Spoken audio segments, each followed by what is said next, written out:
Spilling kostar íslenskt samfélag háar fjárhæðir á hverju ári. Spilling þýðir að allir aðrir þurfa að borga hærri skatta. Píratar hafa alltaf barist gegn spillingu. Og við ætlum að halda því áfram. Heiðarleiki, ekkert kjaftæði.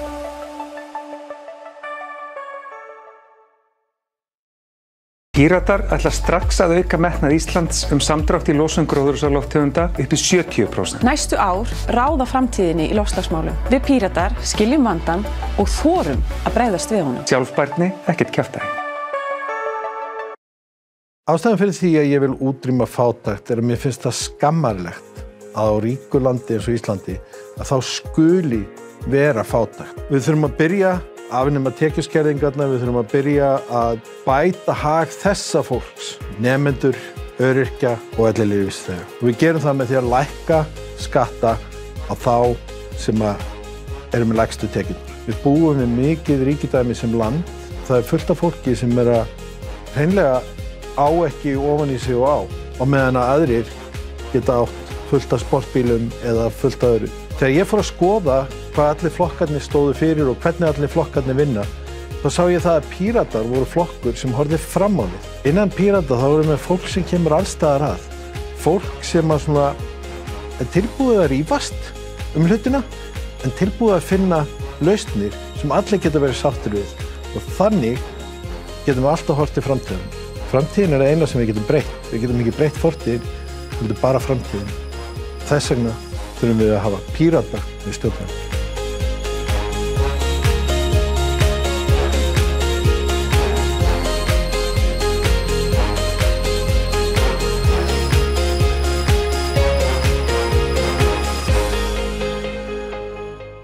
Endurreisn samfélagsins eftir heimsfaraldurinn skapar tækifæri til að taka mikilvægt stökk inn í framtíðina. Aukin sjálfvirknivæðing hefur í för með sér stórar breytingar og það er undir okkur komið að nýta þær til góðs. Með nýsköpun getum við aukið lífsgæði fólks. Píratar eru tilbúnir að fullnýta tækifærin sem felast í 4. iðnbyltingunni. Og það sem meira er, við vitum nákvæmlega hvernig við ætlum að gera það. Til þess að rækta nýsköpunarsamfélagið þurfum við ekki aðeins að auðvelda fólki að stofna, skipuleggja og fjármagna sprotafyrirtæki, heldur þurfum við að skoða nýsköpun í mun stærra samhengi. Við þurfum að fjárfesta í grænum og samfélagsvænum hugmyndum sem þjóna göfugri og mikilvægari markmiðum en bara að búa til peninga. Ísland er hársbreitt frá því að verða miðstöð þekkingar á sviði umhverfismála. Það eina sem vantar er grænt ljós frá stjórnvöldum. Sköpum eitthvað nýtt. Sköpum framtíðina.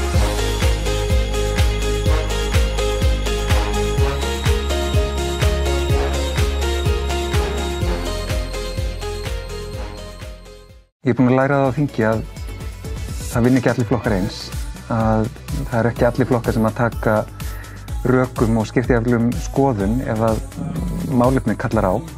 En í Pírötum þá finn ég að málefnin skipta öllu og það að ná árangri með því að vinna með ólíkum hópum. Og það er eitthvað sem að því miður er bara alls ekki sjálfsagt en sem betur fyrir eitthvað sem er bara inngróið í bara grunn Pírata. Á næsta kjörtímabili þurfum við náttúrulega að ná alvöru árangri í baráttunni gegn loftslagsbreytingum sem er meira en bara ein aðgerð.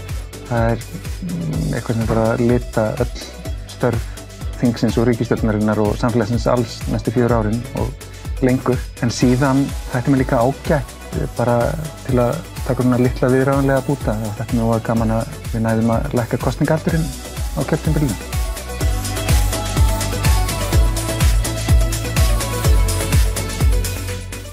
Ég er Pírat út af því að Píratar berjast fyrir borgararéttindum, berjast fyrir beinu lýðræði, berjast fyrir því að fólk hafi rétt á því að vera upplýst og taka þátt í ákvörðunum sem að snúa að þeim.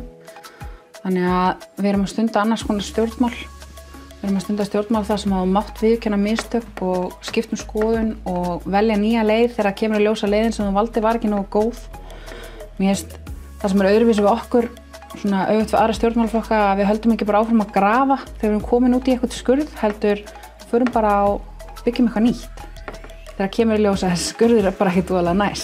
Og við erum bara með það í grunnstefninu okkar að við erum opin fyrir hugmyndum saman hvaðan að koma og að við getum tekið nýjar ákvarðanir þegar við fáum ný gögn sem sýna okkur fram á að við höfum kannski bara ekki rétt fyrir okkur. Það sé bara komið betri gögn og þar af leiðandi þurfum við að taka nýja og betri ákvörðun heldur en við tókum áður, frekar en að sitja föst við okkar keip. Mér er svo mikilvægt að taka þetta er bara róttæk stefna í íslensku stjórnmálum sem er náttúrulega fáránlegt. Það sé bara róttækt einhvern veginn að geta viðurkennt mistök og að byggja ákvarðanir á gögnum og þekkingu en ekki einhverri hugmyndafræði.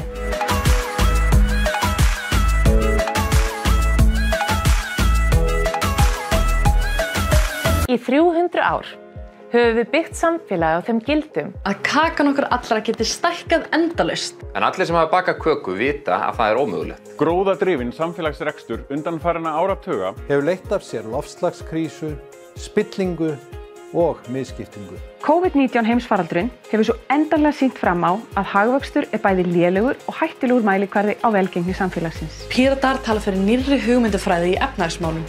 Hugmyndafræði sem vefur saman samfélag og náttúru þannig að hagkerfið taki tillit til fleiri þátta en þeirra sem eru með verðmiða. Enduruppbygging hagkerfisins eftir heimsfaraldurinn þarf að vera jöfn, græn og gagnsæ. Sköpum raunveruleg verðmæti, ekkert kjaftæði.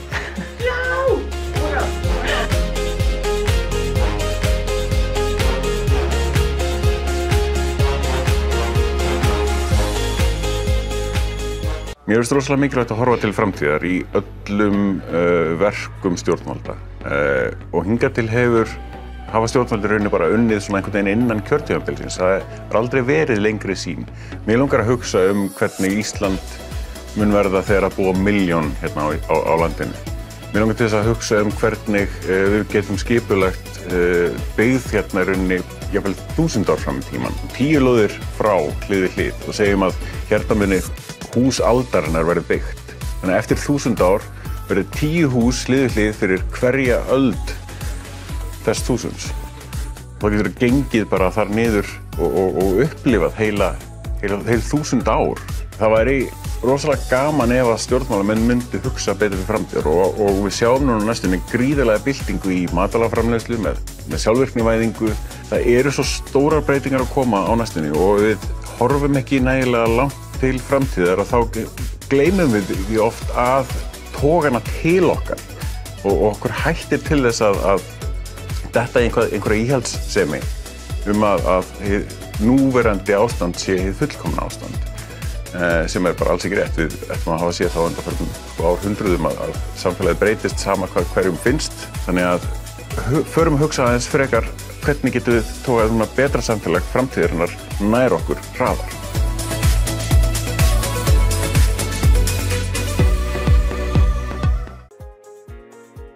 Staðan loftslagsmálum kallar á róttækar breytingar og Píratar ætla að svara því kalli. Við ráðumst að rót vandans með því að innleiða nýja nálgun í efnahagsmálum og breyta hvötunum í hagkerfinu þannig að rányrkja á auðlindum og gróðasjónarmið trompi ekki lengur hagsmuni náttúrunnar og komandi kynslóða. Við ætlum að lýsa yfir neyðarástandi í loftslagsmálum og við ætlum að fylgja því eftir með metnaðarfullum, réttlátum og framsæknum aðgerðum sem færa ábyrgðina þangað sem hún á raunverulega heima. Á stjórnvöld og stórfyrirtæki, ekki almenning. Píratar ætla strax að auka metnað Íslands samdrátt í losun gróðurhúsalofttegunda upp í 70% og flýta markmiðum kolefnishlutleysi til ársins 2035. Við ætlum að auka gagnsæi í ákvörðunum stjórnvalda og efla aðhald með þeim svo almenningur geti haldið þeim við efnið. Tryggjum að allar aðgerðir útgjöld ríkisins séu metin út frá umhverfis- og loftslagsáhrifum þeirra.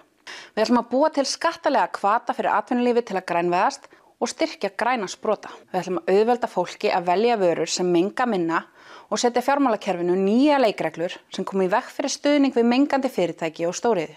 Við ætlum að taka allt með í reikninginn, þannig að öll svið samfélagsins verði með í baráttunni gegn loftslagsbreytingum. Og við ætlum að gera stór átak í bindingu og föngun gróðurhúsalofttegunda. Við ætlum að gera raunhæfa áætlun orkuþörf til framtíðar og við ætlum að hverfa frá ósjálfbærri stóriðjustefnu. Það er búið að virkja nóg í þágu mengandi stóriðju á Íslandi. Við ætlum að forgangsraða smærri notendum og við ætlum að nýta orkuna til uppbyggingar og grænnar nýsköpunar. Næstu ár skipta sköpum í baráttunni gegn loftslagsvánni og þess vegna þarf stjórnmálafólk sem skilur vandann og þorir að bregðast við honum með róttækum hætti, með lýðræði og valdeflingu almennings að leiðarljósi. Píratar eru með loftslagsstefnu í 8 köflum sem snertir á öllu frá hringrásarhagkerfinu til skógræktar, lausafjárgöngu búfjár til vistvænnar matvælaframleiðslu og svo mörgu öðru.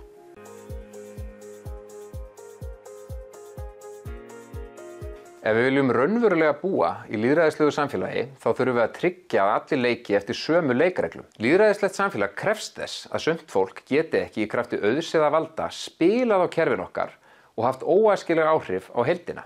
Spilling í formi frændhygli, sérhagsmunagæslu og greiðasemi kostar samfélagið okkar háar fjárhæðir á hverju einasta ári og leiðir til þess að almannagæði eru færið úr sameiginlegum sjóðum í vasa hinna fáu. Spillingarmál eru nefnilega ekki bara lýðræðisleg og sanngirnismál, heldur jafnframt gegnheil efnahagsmál. Píratar ætla því að virkja öflugar varnir gegn spillingu með eflingu eftirlitsstofnana, betri vörnum gegn hagsmunaárekstrum og stórauknum kröfum í gagnsæismálum hins opinbera. Píratar ætla að auka fjárveitingar til héraðssaksóknara og endurreisa sjálfstætt embætti skattrannsóknarstjóra, stuðningur við frjálsa fjölmiðlun, sterkari uppljóstraravernd og virt upplýsinga og netfrelsi eru lykilþættir í baráttunni gegn spillingu. Píratar ætla auk þess að koma á raunverulega sjálfstæðu eftirliti með störfum lögreglu, endurskoða reglur útboð og störf upplýsingafulltrúa hins opinbera og festa í lög sannleiksskyldu ráðherra. Ef þeir ljúga eða halda upplýsingum og skýrslum frá þinginu, þá fylgi því viðurlög.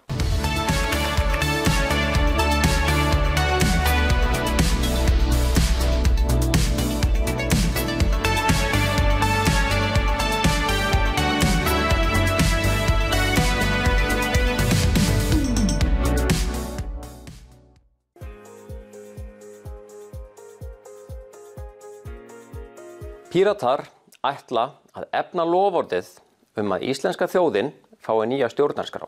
Við þurfum stjórnarskrá sem afnemur ríkjandi óvissu valdmörk og ábyrgð valdhafa, festir nútímaleg mannréttindi í sessi, tryggir þjóðareign náttúruauðlinda, umhverfisvernd, gagnsæja stjórnsýslu og síðast en ekki síst eflir lýðræði með persónukjöri og jöfnu atkvæðavægi. Sú stjórnarskrá nú þegar til og hefur hlotið stuðning þjóðarinnar. Var skrifuð á mannamáli af fjölbreyttum hópi fólks í lýðræðislegu og gagnsæju ferli. Hún hefur hins vegar legið óhreyfð og safnar ríki í tæpan áratug vegna þess að æðstu valdhöfum landsins hefur ekki þótt nauðsynlegt að virða vilja þjóðarinnar. Píratar munu einungis taka þátt í myndun ríkisstjórnar sem skuldbindur sig til þess að kjósa nýju stjórnarskrána á næsta kjörtímabili. Við viljum að Alþingi samþykki stjórnarskrána á kjörtímabilinu og efni til þjóðaratkvæðagreiðslu til staðfestingar á henni í kjölfarið, samhliða þar næstu alþingiskosningum. Tillögur stjórnlagaráðs verða lagðar til grundvallar allri þessari vinnu. Dönsk stjórnarskrá frá 19. öld ekki fullnægjandi leiðarvísir í nútíma samfélagi. Við þurfum og eigum betri leiðarvísi. Við eigum nýja stjórnarskrá.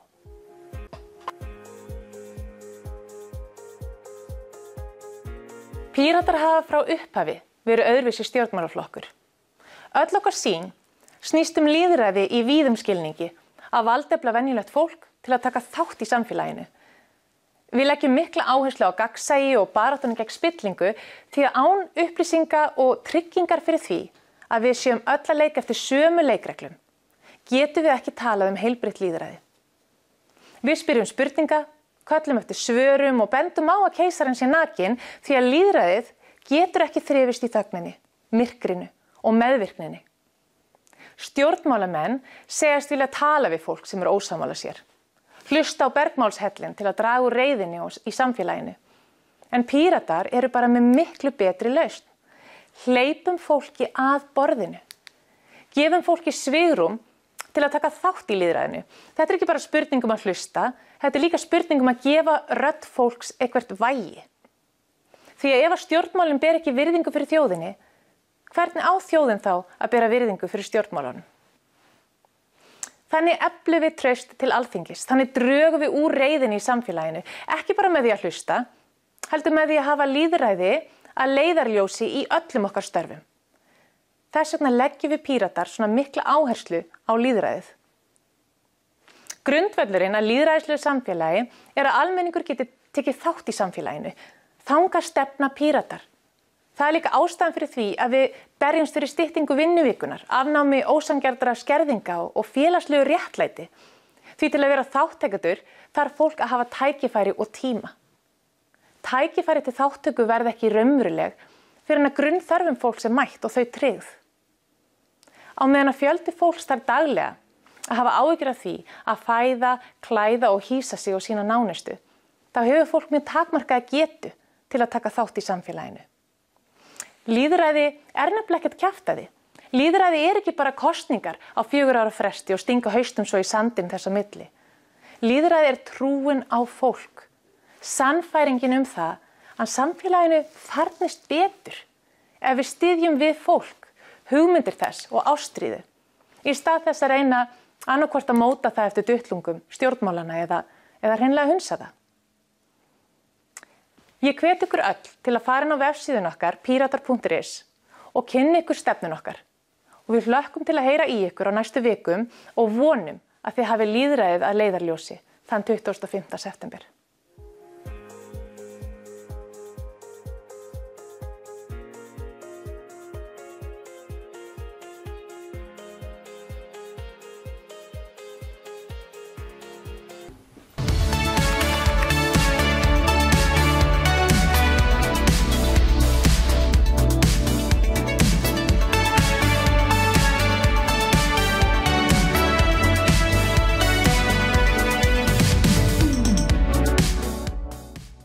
Það fyrsta sem ég myndi vilja gera væri að hætta að senda fólk í gjörsamlega vonlausar og jafnvel hættulegar aðstæður. Þá er ég að tala fólki sem við erum að endursenda til Grikklands og Ungverjalands og ég er að tala flóttafólk. Jafnvel þó að það sé byggt á því að þarna sé búið að veita fólki alþjóðlega vernd og annað, þá er þetta ekki það sem hægt er að kalla virka vernd. Það er ekki tímabundið ástand sem fólk býr við í þessum ríkjum, þar sem að það býr við algjöra örbirgð. Það hefur engan aðgang að húsaskjóli, að atvinnu, að heilbrigðiskerfinu og annað, svolítið ólíka aðstæðurnar í þessum 2 löndum, en í Grikklandi snýst þetta fyrst og fremst kannski grunn lífsviðurværi, það bara hafa þak yfir höfuðið og aðgang heilbrigðisþjónustu og mat. Í Ungverjalandi snúast vandamáli meira kannski ofbeldi, gríðarlegt ofbeldi sem að flóttafólk verður fyrir þar í landi, af hálfu ríkisstjórnarinnar, af hálfu lögreglu, af hálfu almenning sem er látið óáreitt. Maður myndi kannski skilja það að einhverjum þætti í lagi að fólk byggi við ákveðna erfiðleika í einhver tíma, en þetta er bara það sem að bíður þeirra. Það er oft sagt, við getum ekki bjargað öllum heiminum. Þannig að krafan er ekki svo að við björgum öllum heiminum, krafan er bara svo, einfaldlega svo, að við hættum að vísa fólki á dyr sem að þó hingað kemst. Það er erfitt að koma til Íslands. Það er auðvelt skrifað að einfaldlega fagna þeim sterku einstaklingum sem að þó hingað komast og ekki að vísa þeim á dyr. Það væri stórt skref og mikilvægt og einfalt.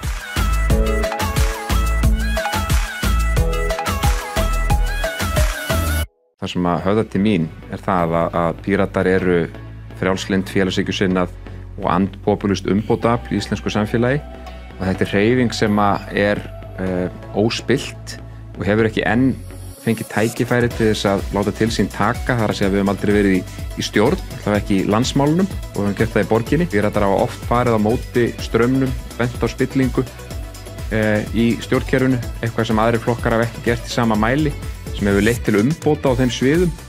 En maður hugsaður þetta kjörtímabil núna sem er að klárast að þá ertu með þennan svokallaða vinstriflokk VG sem að einhvern veginn hefur gert Sjálfstæðisflokknum kleift að stjórna þessu landi og ég held að mjög margir upplifi það að þessi vinstriflokkur séu en ekki að koma neinum af sínum málum áfram og séu bara að þjónusta Sjálfstæðisflokki. Þetta á við til dæmis í varðandi stjórnarskrána, það var ekki hægt að koma því máli í gegn.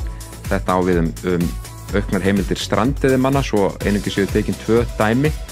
Þannig að stærsta klúðrið, það er að leyfa Sjálfstæðisflokknum að ráða öllu og aðrir flokkar í rauninni bara gefa eftir og virðast frá valdanna vegna. Ég einhvern veginn og hef orðið fyrir miklum vonbrigðum með VG í þessu stjórnarsamstarfi.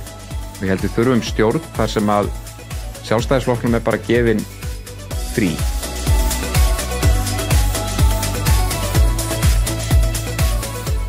Ég trúi á lýðræði og gagnsæi þegar kemur að vinnubröðum, sérstaklega í valdastöðu eða þegar þú ert að stjórna einhvers konar batteríi í landi. Svo er líka bara, ég held að þetta sé einu flokkurinn sem myndi ekki nota mig sem eitthvað tóken þegar kemur að kosningum og baráttumálum og eitthvað. Ég fæ bara vera eins og ég er og þeim er eiginlega alveg sama. Bara eitt mál, guð. Sko, ég held að eins og staðan er núna, þá myndi ég þurfa að velja afglæpavæðingu vímuefna, af því við erum komin svo ótrúlega langt. Þetta er bara loka skrefið sem þarf að taka. Þannig að það er bara Ég held að það ætti ekki verið neitt mál að kippa sér bara í lag og koma sér í gegn. Ég held að alvarlegasta klúðrið á þessu kjörtímabili frá mínum bæjardyrum séð þegar að ríkisstjórnin einhvern veginn gleymdi að tryggja lagaheimild fyrir því að skikka fólki í sóttkví á sóttvarnahóteli. Og eins og við vitum þá eins nauðsynleg aðgerð og það var, þá þetta samt frelsisskerðing og það vantar að tryggja það í lögum. Það var bara svolítið skrítið hvernig það fór fram og ég held að ef að pólitíkin hefði ekki verið svona ótrúlega ráðandi á þessu tímabili þá hefði þetta kannski ekki gleymst.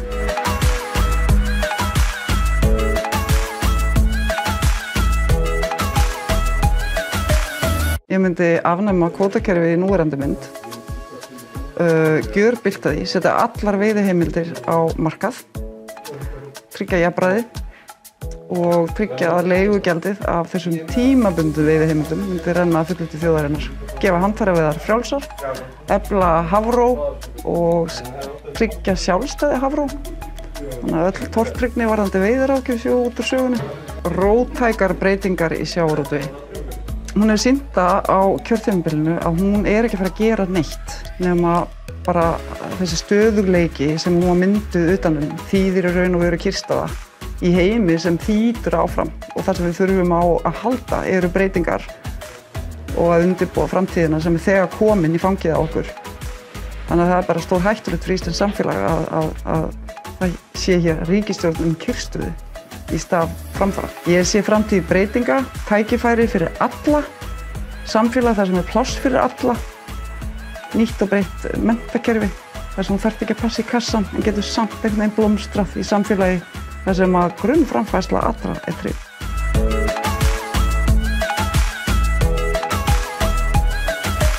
Spilling kostar íslenskt samfélag háar fjárhæðir á hverju ári. Peninga sem lögum samkvæmt ætti að renna til samfélagsins. Við þurfum að auka sjálfstæði eftirlitsstofnana og auka gagnsæi í stjórnsýslu. En fyrst og fremst þurfum við auðvitað að koma spilltum stjórnmálamönnum af þingi.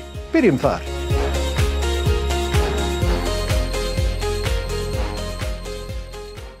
Við Píratar trúum því að allir eigi skilið sömu tækifæri og viljum endurhugsa samfélagsleg kerfi þannig að þau valdefli einstaklinga til að athafna sig á eigin forsendum. Mín helstu áherslumál eru málefni mannúð og mannvirðingu. Meðal annars eldra fólks, öryrkja og fatlaðs fólks. Hættum að ræna eldra fólk hábjartan dag og afnemum skerðingar á lögbundnum lífeyri og hækkum hann í takt við annað sem gerist í samfélaginu.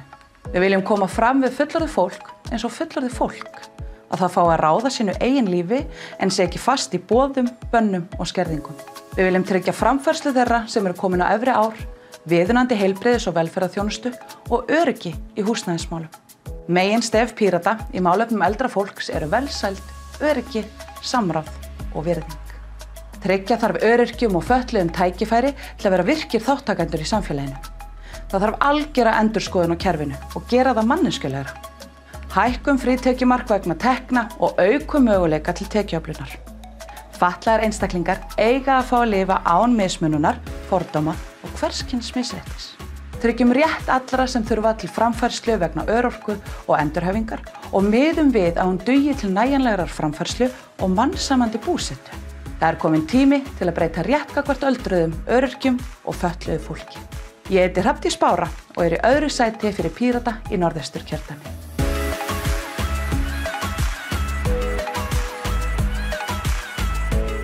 Allar stefnur Pírata eru byggðastefna. Markmið Pírata eru að sveitarfélög séu sjálfbær, íbúar þeirra njóti þeirra grunnþjónustu sem þeir eiga rétt á og að skapa aðstæður sem tryggja aukna nýsköpun og framleiðslu í heimahögum. Við viljum draga úr miðstýringu valds og færa ákvarðanatöku í málefnum byggða og sveitarfélaga í auknum mæli til nærsamfélagsins og tryggja að hærra hlutfall skatttekna svæðisbundinna starfsemi renni beint til sveitarfélagana.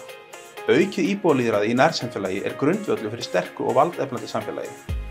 Við ætlum að fjölga tekjusöfnum sveitarfélaga, til dæmis með því að láta skatta á borð við gistináttagjald, fjármagnstekjuskatt og virðisaukaskatt renna beint til sveitarfélagana sem skapa verðmæti. Við ætlum að byggja upp trausta innviði allt land eins og frjálst internet og ljósleiðara, tryggja fasta rafmagn og örugga samgöngur. Við ætlum ekki að láta búsetu fólks koma í veg fyrir aðgengi þess að nauðsynlegri þjónustu.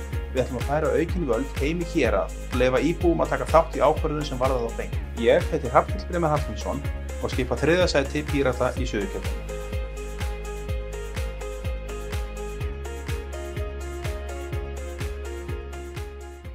Þú getur kosið strax í dag, í Kringlunni og Smáralind. Lýðræðið virkar ekki nema þú takir þátt í því.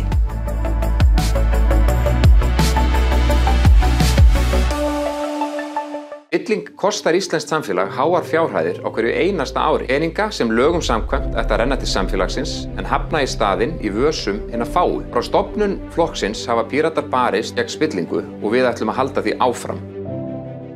Ég trúi á lýðræði og gagnsæi þegar það kemur að vinnubröðum. Svo líka bara, ég held að þetta sé einu flokkurinn sem myndi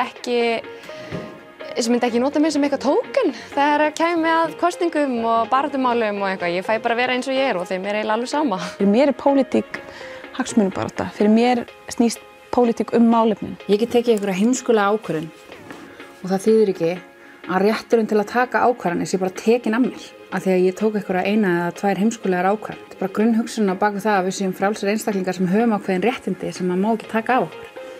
En það á ekki við fólk sem er með geðsjúkdóma.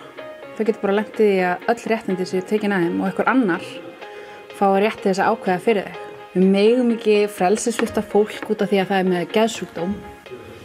En það er bara í lögunum okkar að við megum það bara víst. Mér finnst við vera allt og hrædd við þetta í samfélaginu að fara í einhverjar breytingar og það er oft þannig að þegar við tökum upp einhverja stefnu að þá bara höldum við í hana og neitum að breyta þótt að þessi augljóst hún er ekki að virka bara út af einhverju hræðslu við breytingar. Næst síðasta þingi þessa kjörtímabils þá var lögð upp sú taktík í stjórnarandstöðunni sem að Píratar tóku ekki þátt í að sjá til þess að ríkisstjórnin næði í gegnum fæstum málum. Þau sem ákveða að gera þetta var alveg sama þó þau verið að koma í veg fyrir góð mál. Markmiðið var að láta ríkisstjórnina líta illa út og þetta er pólitík sem að Píratar taka ekki þátt í. Píratar vilja klára dæmið í eitt skipti fyrir öll á næsta kjörtímabili og innleiða nýju stjórnarskrána. Vegna þess að nýja stjórnarskráin er lykillinn að árangri í baráttunni gegn spillingu. Hún færir þjóðinni eignarhald á sameiginlegum náttúruauðlindum okkar. Hún tryggir okkur fullnægjandi heilbrigðisþjónustu, vernd gegn ofbeldi og aukin borgararéttindi. Við ætlum að bjóða upp aflaheimildir til leigu á opnum markaði og láta leigugjaldið renna að fullu til íslensku þjóðarinnar. Við ætlum að gera handfæraveiðar frjálsar og standa vörð réttindi sjómanna. Við ætlum að auðvelda fólki af erlendum uppruna að fá menntun sína og starfsréttindi viðurkennd hér á landi. Hættum að ræna eldra fólk hábjartan dag og afnemum skerðingar á lögbundnum lífeyri og hækkum hann í takt við annað sem gerist í samfélaginu. Píratar ætla strax að auka metnað Íslands samdrátt í losun gróðurhúsalofttegunda upp í 70%.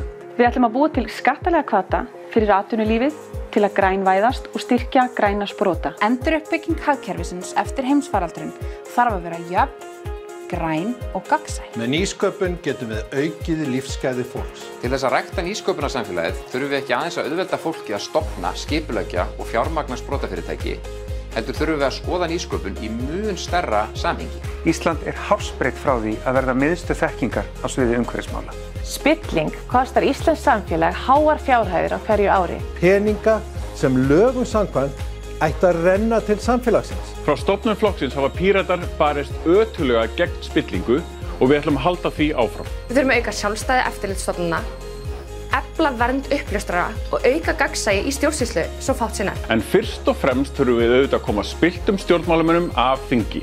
Byrjum þar.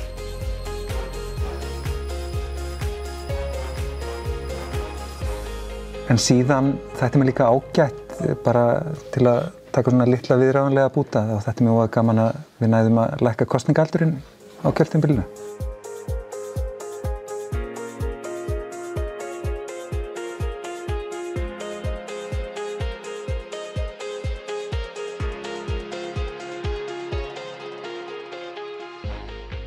Við getum skapað fullt af frábærum og spennandi tækifærum fyrir okkur inn í framtíðina, en við gerum það ekki endilega með að setja alla í sama hólf og segja, heyrðu, þú vinnur hjá þessu ferðaþjónustufyrirtæki, þú ferð hérna í þetta álver og annars ferð ekki neitt. Við viljum að fólk sé ekki neitt til þess að taka vinnu sem er ekki við þeirra hæfi, sem passar ekki við þeirra menntun, passar ekki við þeirra reynslu. þurfum ekki að senda kennara til þess að afgreiða í ísbú bara til þess að setja mig í einhverja vinnu.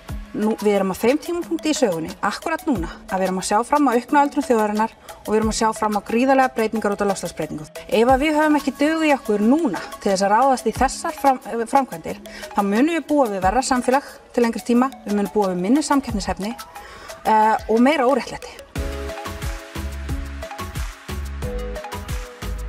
Við ætlum að leggja niður Útlendingastofnun. Ég heiti Lenja Rún Taha Karim og ég hveti til þess að kjósa Pírata þann 25. september. Mannréttindi, ekkert kjaftæði. Við ætlum að draga úr losun gróðurhúsalofttegunda 70%. Meiri sjálfbærni, ekkert kjaftæði. Ég heiti Björn Leví Gunnarsson. Kjóstu Pírata þann 25. september. Alvöru velsældarhagkerfi, raunveruleg tækifæri, ekkert kjaftæði. Ég heiti Halldóra Mogensen. Kjóstu Pírata þann 25. september. Íslensk stjórnvöld hafa aldrei sýnt nógu mikinn metnað í loftslagsmálum. Fráfarandi ríkisstjórn segist vera svo metnaðarfyllsta í Íslandssögunni, en það hættulega metnaðarlaust að bera sig saman við stóriðjustjórnin síðustu áratuga. Við ætlum að lýsa yfir neyðarástandi í loftslagsmálum og fylgja því eftir með metnaðarfullum, réttlátum og framsæknum aðgerðum. Píratar ætla strax að auka metnað Íslands samdrátt í losun gróðurhúsalofttegunda upp í 70%.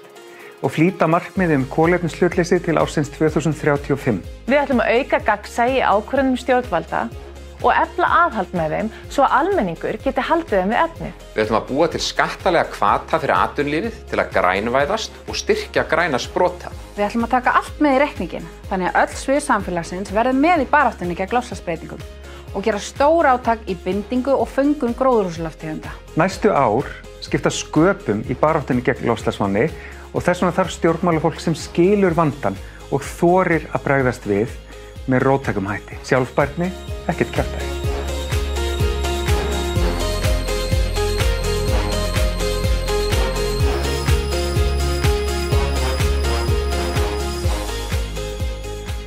Í litlum samfélögum hætt við því að spilling í formi frændhygli, sérhagsmunagæslu og greiðasemi verður hluti af erfðaefni stjórnmála og fyrirtækja. Ísland sterkt dæmi það. Hér spilling stundu eins og þjóðaríþrótt og við erum norðurlandameistarar í henni. Spilling kostar íslenskt samfélag háar fjárhæðir á hverju ári. Peninga sem lögum samkvæmt ætti að renna til samfélagsins. Frá stofnun flokksins hafa Píratar barist ötullega gegn spillingu og við ætlum að halda því áfram. Við getum ekki sætt okkur við að fjársterkir aðilar stýri samfélaginu okkar á bak við tjöldin og ofsæki þau sem dirfast að benda á það. Við þurfum að auka sjálfstæði eftirlitsstofnana, efla vernd uppljóstrara og auka gagnsæi í stjórnsýslu. En fyrst og fremst þurfum við auðvitað að koma spilltum stjórnmálamönnum af þingi. Byrjum þar.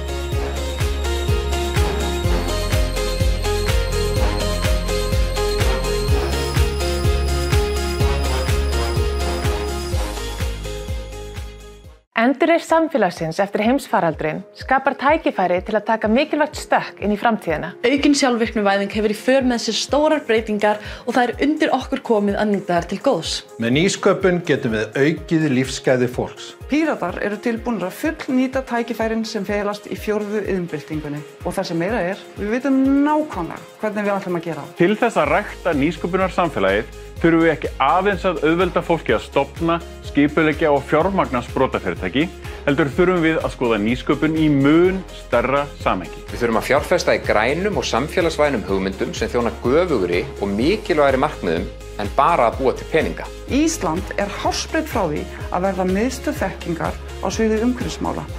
Það eina sem vantar grænt ljós frá stjórnvöldum. Sköpum eitthvað nýtt. Sköpum framtíðina.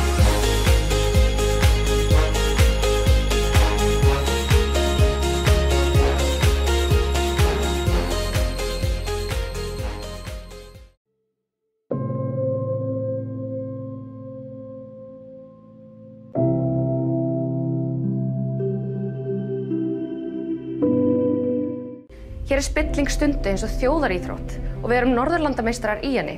Á meðan fjölmargir stjórnmálamenn Namibíu voru handteknir eftir að samherjaskjölin voru gerð opinber, hefur ekkert verið gert á Íslandi.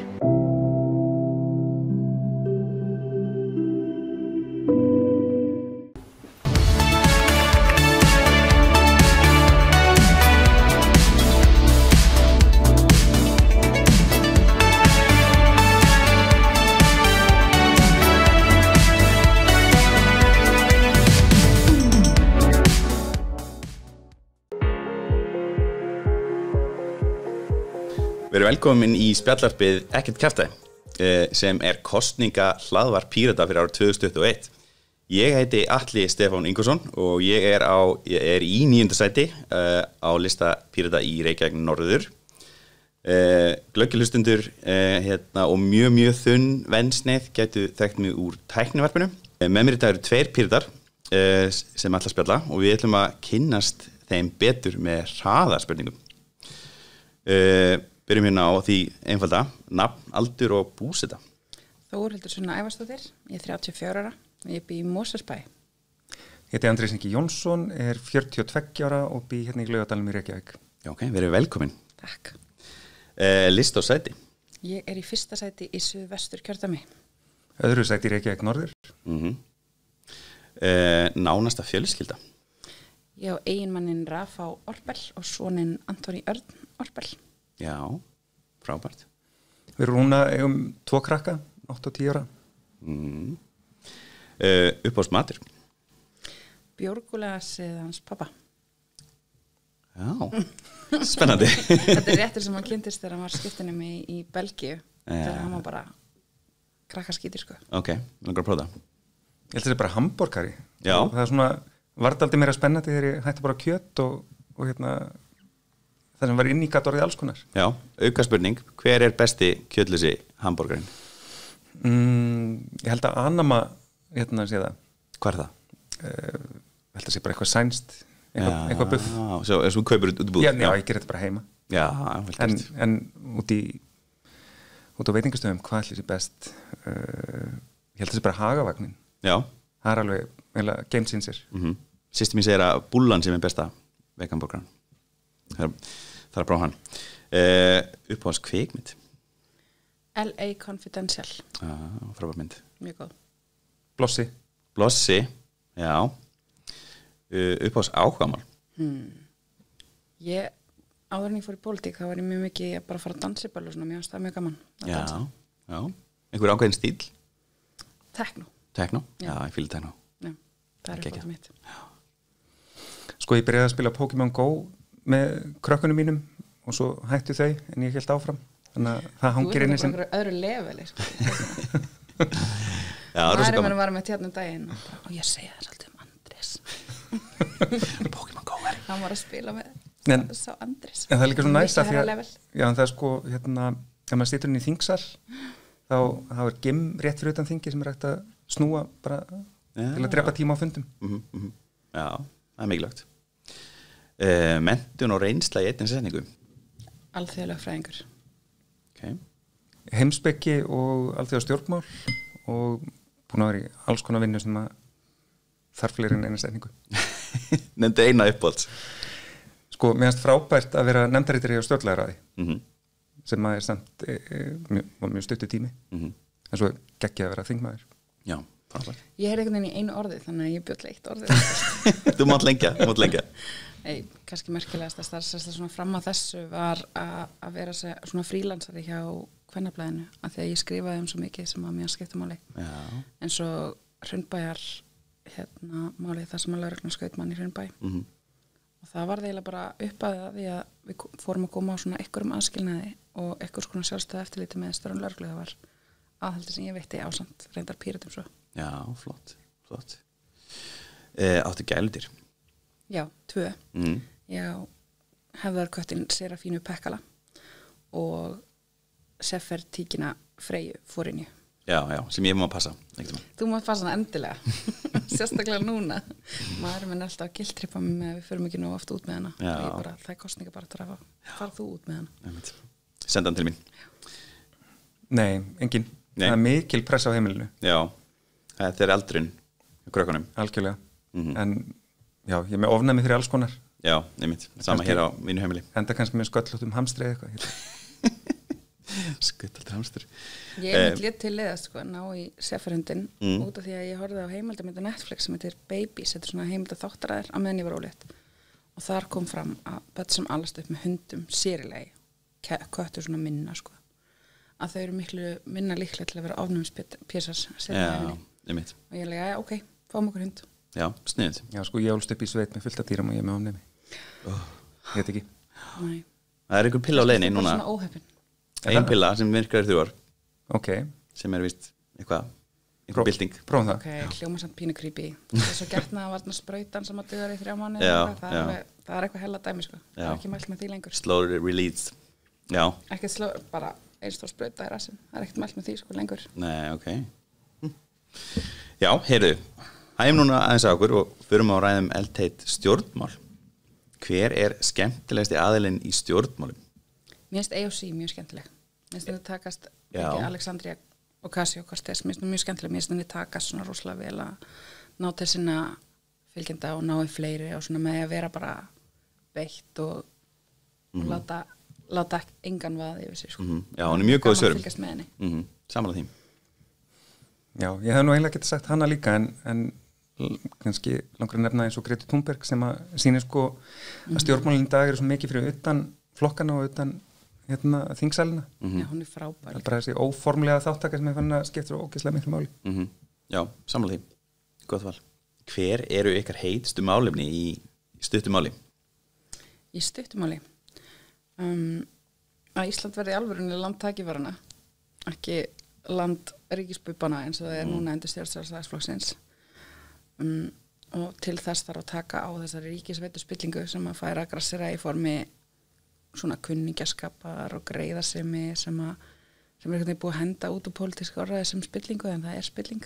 Það einhvern veginn búið að, já, ég vil kannski fá að reclaima orðið spilling líka út af því að það er búið að ákveða að það sé einhvern veginn menn að hittast í dimmu húsasundi og skiptast á peninga umslægi, sko, sem hann alltaf þarf ekkert á Íslandi, þú veist alveg að þú gerir réttu hlutina og farið greiðan tilbaka og ef þú átt þinn mann í ríkisstjórninni þá ekkert gert til að breyta lagaumhverfinu sem að henda þér svo vel og svo framvegis, sko.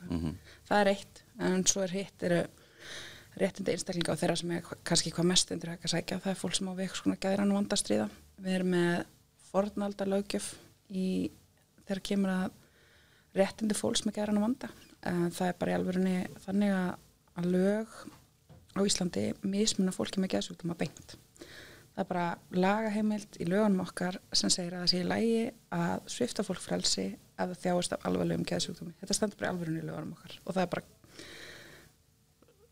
við enda að segja að það sé bara klikkað.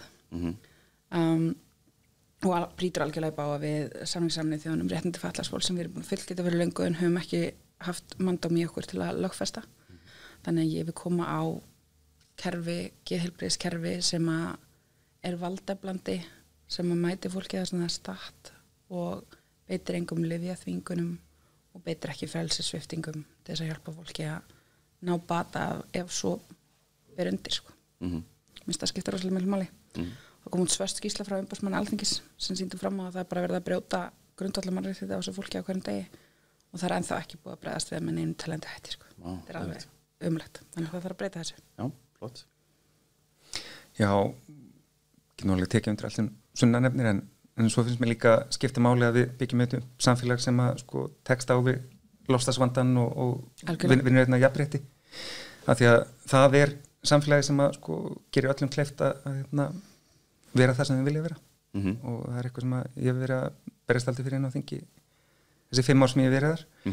Og svo eitt svona bara ákveðið frumvarp sem að ég hef verið að berjast fyrir ítrekað lækkun kosningaaldurs sem að ég held að sé sko stærri og mikilvægari breyting heldur en fólk ofta átti að sjá að því að stjórnmálin eru mjög lélegi að taka tillit til sjónarmiða hópa sem að eru ekki beinlínis í salnum og ungt fólk finnum sérstaklega fyrir þessu.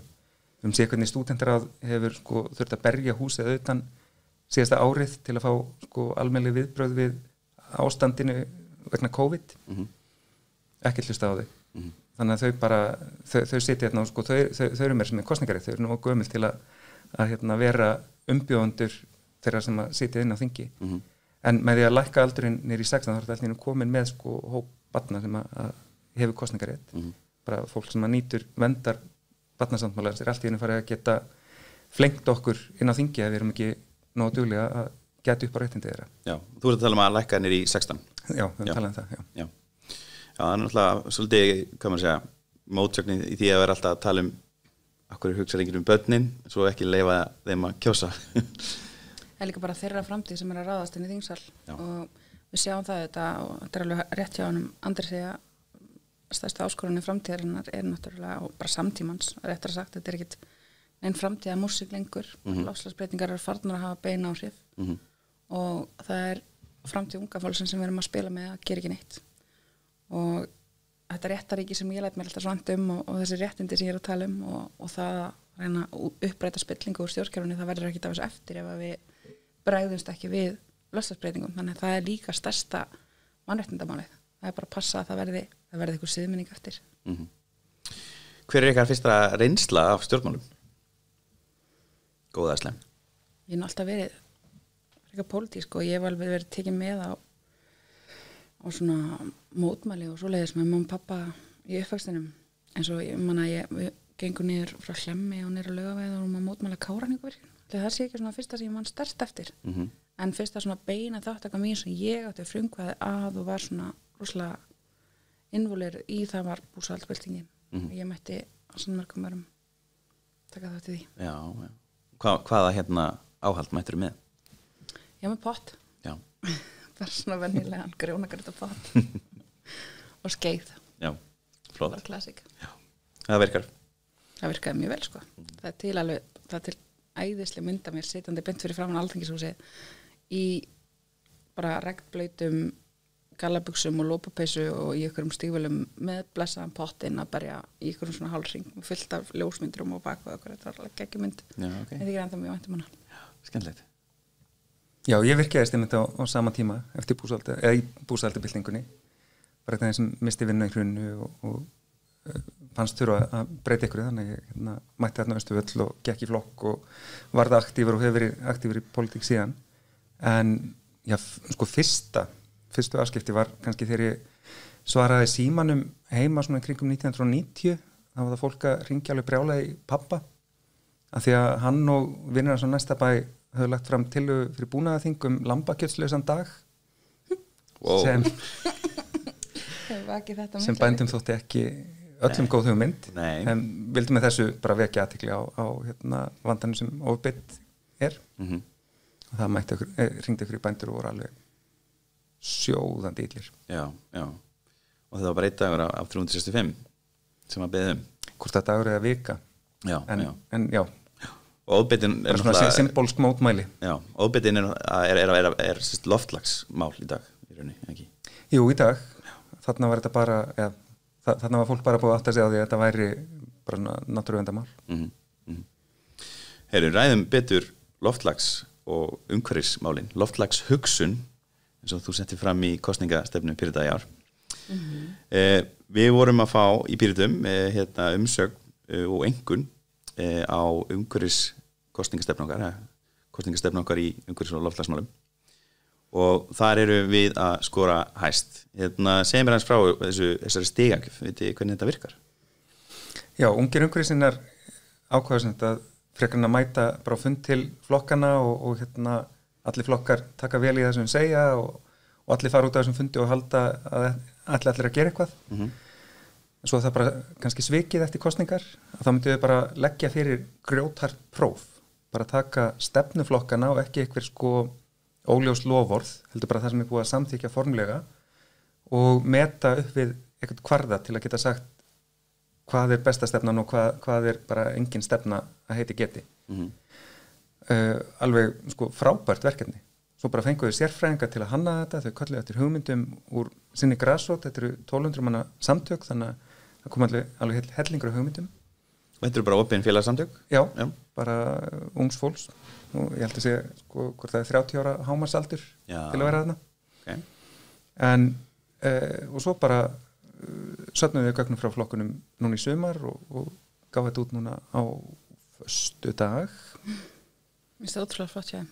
Já. Og þau líka létu fara blind í gegnum stefnuflokkana þannig að fólk vissi ekki hvaða flokka það var að meta sem að mér stresslega töff. Það er mjög sniðið. Það var ekki með þennan innbyggða bæjas þessi nú svona og hins einu eitthvað þannig sem að geti kannski haft áhrif á stigagjöfun. Það er rosalega flott. Við vönduðu sér alveg óbúslega mikið við allt svona. Það er til dæmis eitt stjórnarmeðlumi sem er virkur í Viðreisn og hún var bara hent út af öllum fundum þegar þau fóru að tala um sólarkvarðan. Þannig að þau pössuðu að vera ekki eitthvað vanhæfis element. Já, flott.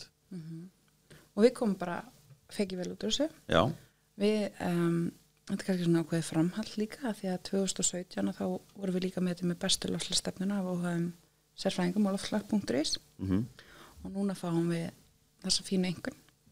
En sko gamli svona nördin í mér er náttúrulega 8,2 eitthvað sem við fengum. Ég er náttúrulega allt undir 9 er ekki alveg nógu gott. Já, við vorum satt með hæsteinkunna. Já, við vorum satt með hæsteinkunna, það er gott. En það er líka skemmtilega að veita, þarna erum við með sko, ég er búin að renna yfir öll núllin okkar á kvarðanum. Það fullt að dóti þetta sem að mér finnst við ættum að sko spá í að fara að bæta úr. Og svo náttúrulega fullt að dóti fyrir utan þetta sem við bæði erum með í stefnu og þyrftum að setja inn í stefnu því að þetta er bara svona stikkpröf, þetta næri ekki yfir allt samfélagið eða alla stefnu. Það sem sló mig því ég var sko er að hérna 2 af 3 ríkisstjórnarflokkunum að fá hérna mjög lága einkunn. Hvað veldur því? Stefna þeirra er bara óljós, er bara einhvern veginn, við ætlum að gera vel í loftslagsmálum en er ekki að skuldbinda sig til sko ákveðina aðgerða. Það er það sem að sko flokkarnir eru kannski óvanir, að þarna mættu ungir sinnar og vildu bara fá bara svart á hvítu nákvæmlega hvað það er sem á að gera. Og einhver óljós loforðum kannski að standa sig betur seinna. Já, en það gengur ekki lengur. Og það er náttúrulega, það eru vatnaskilin sem eru í umræðinu. Það gengur ekki lengur að tala loftslagsmálin eins og eitthvað framtíðavanda sem er hægt að afgreiða bara með óljósri stefnumótun. Þú þarf bara að segja, við ætlum að lækka hérna útblástur x% fyrir þennan tíma, við ætlum að gera þetta og hitt og alls konar. Þannig að þú sýnir sko að þú veitir hvað þú ert að tala Svo sló mig annað hérna að það var einn flokkur hana með 1 í einhvern. Það voru 2 með, já. Og hérna, hvað var þessi ás fyrir? Vitið þið það? Ég hef ekki tjekkað á því, nei. Nei, ég er ekki mjög góð á því. Tjekka því. En 1 af 100 mögulegum Já, það er rosalega svolítið slæmt, sko. Einhvern. Já, það er gott að... Og sérstaklega því að það var fullt af nánast ókeypis stigum þarna. Það hefði ekki verið neitt mál að ná upp í 20 stig bara með almennu orðalagi. Já, bara svo það sé sagt að þá fengum við alveg tölvaran fyrirvara á þessu. Við fengum alveg vitneskju að þau ætluðu að fara í þetta próf og tækifæri til að skila inn gögnum bara liggum við þangað til síðasta dag til að sýna fram hvað við ætluðum að gera. Þannig að mér finnst það líka mjög sanngjarnt gagnvart flokkarum að gefa þeim næg tækifæri til þess að koma öll sínum stefnumálum og plönum á framfæri. Og það er náttúrulega sem þetta, sko, það er aukaafur af þessi aukni metnaði sem flokkarnir sína til að ná þessu prófi, að Vinstri græn til dæmis samþyktu stefnu í maí og svo fenguðu kvarðan og sáu að sú stefna var bara ekki nógu góð. Þannig að þau uppfærðu hana í ágúst. Já, ok. Og hún hefur væntanlega orðið sko miklu betri við það, samt ekki betur frá okkar. Já, ok, það er flott. Samt gott að þau uppfærðu, en hérna... Já, en þetta er svona, þú veist, það kemur keppniskap í flokkinu og það er aldrei gott. Já, það er mjög gott. Það á að vera samkeppni í loftslagsmálum eins og öðrum málum, fyrst mér. Varðandi, hvað maður að segja, ef við værum að tala við þau sem setja loftslagsmálin í fyrsta sæti í komandi kosningum, hvaða svona mismunandi stjórnarmynstur gætu við sett fram með fyrir þessu fólki? Sko í rauninni, það eru sko 3 flokkar sem fá góða einhvern þarna, eitt sem að rétt slefar, þessi 4 flokkar eru í borgarstjórn í dag, þetta er Reykjavík meirihlutin. Þar finnir það eins og sósíalistar sem eru með 3,7 minni mig og svo eru bara, þú veist, Framsókn og Sjálfstæðisflokkur og Miðflokkur er eiginlega bara að spila sig út. Já. Það er bara, það er bara vesen að tala þessi mál við þá flokka greinlega með þetta. Hvað myndi það í rauninni þýða ef að núverandi ríkisstjórn myndi sitja áfram fyrir loftslagsmál á Íslandi? Ég var langar svona pína tjá mig þetta út af því að VG kemur mjög vel út úr þessu mati sem er bara mjög flott og sýnir að þau hafa alveg hugmyndir og metnað og svona. En þau eru náttúrulega búin að vera í ríkisstjórnarsamstarfi með fólkinu sem að skrapa botnin í þessu prófi og það er ekki tekið tillit til sko þessara þátta, hvað hefur verið að gera, hvað tækifæri hefur haft þess að bregðast við og hvernig hefur notað þau, en það ekki hægt í svona mati, heldur bara leggur upp blákalt mat á stefnunar sjálfar, en það að fara í stjórn með Framsókn og Sjálfstæðisflokknum sem alltaf bara innleiddu stóriðjustefnuna á Íslandi, komu upp öllum þessum álverum og eiga einhvern veginn bara, þetta er bara þeirra hönnun, þetta kerfi sem við búum við í dag, sem heldur því meðal annars að við erum með rosalega hátt útblástustig á Íslandi meðan við best í Evrópu. Og ef þú ferð í samstarf með flokkum sem hafa bara sýnt að þeim meira andum að virka og setja rafmagnið svo í hendurnar á alþjóðlegum stórfyrirtækjum, að þú ert kannski ekki að fara að ná einhverjum frábærum árangri í loftslagsmálum. Og það sést bara á hvernig þessi ríkisstjórn stóð sig á þessu kjörtímabili í loftslagsmálum, bara alls ekki nógu vel því miður. Af því að þetta var náttúrulega tími sem að er farin forgörði núna, sem að við hefðum átt að vera að nota til þess að bregðast við í alvörunni. Og núna ég sé að Sjálfstæðisflokkurinn er að tala um alvöru aðgerðir í loftslagsmálum sem er svona fínir klient. En þau hafðu þarna 4 ár til þess að grípa til alvöru aðgerða í loftslagsmálum og þau hafa bara sýnt að þau saman þá allavega grípaðu ekki til alvöru aðgerða í loftslagsmálum því miður. Já, var það ekki þannig að útbærstur jókst á þessu 4 ára tímabili?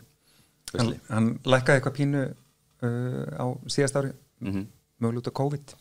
Hann er að lækka jafn mikið á Íslandi og á heimsvísu sem getur bara verið samdráttur út á COVID. En það er fyndið að sjá hvernig sko, Sjálfstæðisflokkurinn er að rýbranda sig sem eitthvað pínu grænan hægri flokk vegna þess að það sem við síðan er að tala um í rauninni er bara gamla góða sko, stóriðjustefnan. Þið ætla að virka meira? Virka meira, þetta er bara kárnúkan þú veist, málaðum græna. Já, einmitt. Það er ekki hægt að fyrir orkuskipta þess að virka meira, segir Bjarni, sem er náttúrulega bara bull. Bjarni hefur nú talað gegn því. Það er verið að virkja nú mikið til þess að sem er fórstur í orkuðu. Já, sá Bjarni. Ekki Bjarni. Ég er að tala um Bjarni Ben, sko, því hann var bara í kaffræðanum með mér daginn að tala um að er það að virka meira til þess að bregðast til loftslagsbreytingum. Já, ok. Orkuveitan er ítrekka gefið út. Fyrir einustu lækjarsprænu, ég myndan á það, að Orkuveitan nafn hans hefði sagt að það þyrfti ekki að virka meira. Einmitt, algjörlega. Og það er náttúrulega það er hægt að hlaða bílana á þessum off-peak tímum þar sem rafmagnið er alltaf framleitt í Kárahnjúkavirkjun. Það er ekkert bara framleitt þegar við erum að nýta það. Þannig að þessir tímar sem eru á nætuna sem fólk er ekki með kveikt á ljósum eða er ekki að elda með ofnunum sínum eða það er ekki verið að framleiða eitthvað í einhverju verksmiðju sem nýtur rafmagn. Þá er kjörið að hlaða þessar rafbíla, þannig að það er engin vandamál. Rafbílarnir eru náttúrulega líka alveg frábærir en þeir eru heldur ekkert eina svarið. Nei. Við þurfum að stórefla eins og til dæmis borgarlínuna þar sem Sjálfstæðisflokkurinn virðist ekki geta ákveða sig hvað hann finnst, sko, hvort hann er í meirihlutastjórn í einhverju sveitafélagi eða á landsvísu eða í stjórnarandstöðu í borginni. Það er ekkert neina alltaf sikkur svari, sko, hvað hann finnst um borgarlínuna, en hún er rosalega mikilvæg og það þarf að flýta henni. Og við þurfum að koma á betri og þægilegri og vistvænni almenningssamgöngum til þess að geta bröðist við að því að við viljum heldur ekki að öll þjóðin bara fara að keyra rafbíl. Það er heldur ekki dóla praktist nýja lausnin, sko. Nei. Í loftslagsmálunum. Við erum bara með eitt bíl, við fækkum bíl fyrir sko 4-5 árum síðan og erum að skipta núna í rafbíl en við viljum þetta bara keyra sem minnst og eitt af því sem ég geri var bara að skoða í rauninni mína ferla, hvað er ég að gera sem veldur umhverfisáhrifum í mínum samgöngum og af hverju þarf ég að keyra í bónus. Bónus er bara næstu að þannastu göttu sem er það sem er að gerast, maturverslunin er að fara inn í hverfin. Af hverju þarf ég að keyra? Get ég ekki bara keyrt heim eftir vinnu og labbað í búðuna? Get ég ekki síðan labbað og reynda að nýta bara mína eigin fætur í flesta ferla og þetta gekk allt upp. Já, þetta er með gott dæmið að hvernig orkuskiptin er ekki bara einhver sko lausn á tæknivanda, að taka alla bensínbílana og breyta í rafmagnsbíla. Það er ekki lausnin, heldur að fækka bílunum og gera fólki kleift með skipulagi, með almenningssamgöngum, með sko ívilunum fyrir rafhjól og bara alls konar aðgerðum, gera fólki kleift að fækka bílum. En ég held að Sjálfstæðisflokkurinn fatti þetta ekki, því að hann vill bara óbreytt ástand nema hann vill breyta mótornum úr bensín í rafmagn. Enga bíl áfram, ekkert stopp. Einmitt. Já, það þarf að blanda og bjóða upp almennilega kosti og ég til dæmis fyrir mig, ég hjóla og labba, ég keyri eiginlega ekki neitt í dag út af því ég bara sleitið alltaf í sundur, ég þurfti ekkert bíl, ég var bara, og sérstaklega í COVID núna, þá hefur verið möguleika að vinna mikið heima og ég held að það sé kostur sem fyrirtæki ættu að nýta sér betur og sérstaklega hvað var það að fara erlendis í vinnu. Það er bara ótvíra kosti fyrir mig, sko, í bæði fæðingarorlofi og svo vera til með að fara svona lítið barn að koma aftur inn á þingið að allir nefndafundinni voru alltaf bara fjárfundir. Já. Það svona tekur á kveði úr þeim samt, sko. Það saknaði spínu að vera auglýstis fyrir fólk og sitja í sama herbergi og svona, en það gerði það samt að verkum að ég gæti eitt miklu meiri tíma heima með barninu og mannunum og hundunum og kettinum og samt verið með í vinnunni og ekki mista neinu. Hver eru mest aðkallandi verkefnin núna eftir kosningar í umhverfis- og loftslagsmálum? Ég minna okkar fyrsta verk verður vantilega að lýsa yfir neyðarástandi og bragðast við því neyðarástandi með viðeigandi hætti. Við höfum bara sett það hvernig það að búa við neyðarástandi að svona lýsa því yfir að það sé til staðar á það til að mobilisera fólk.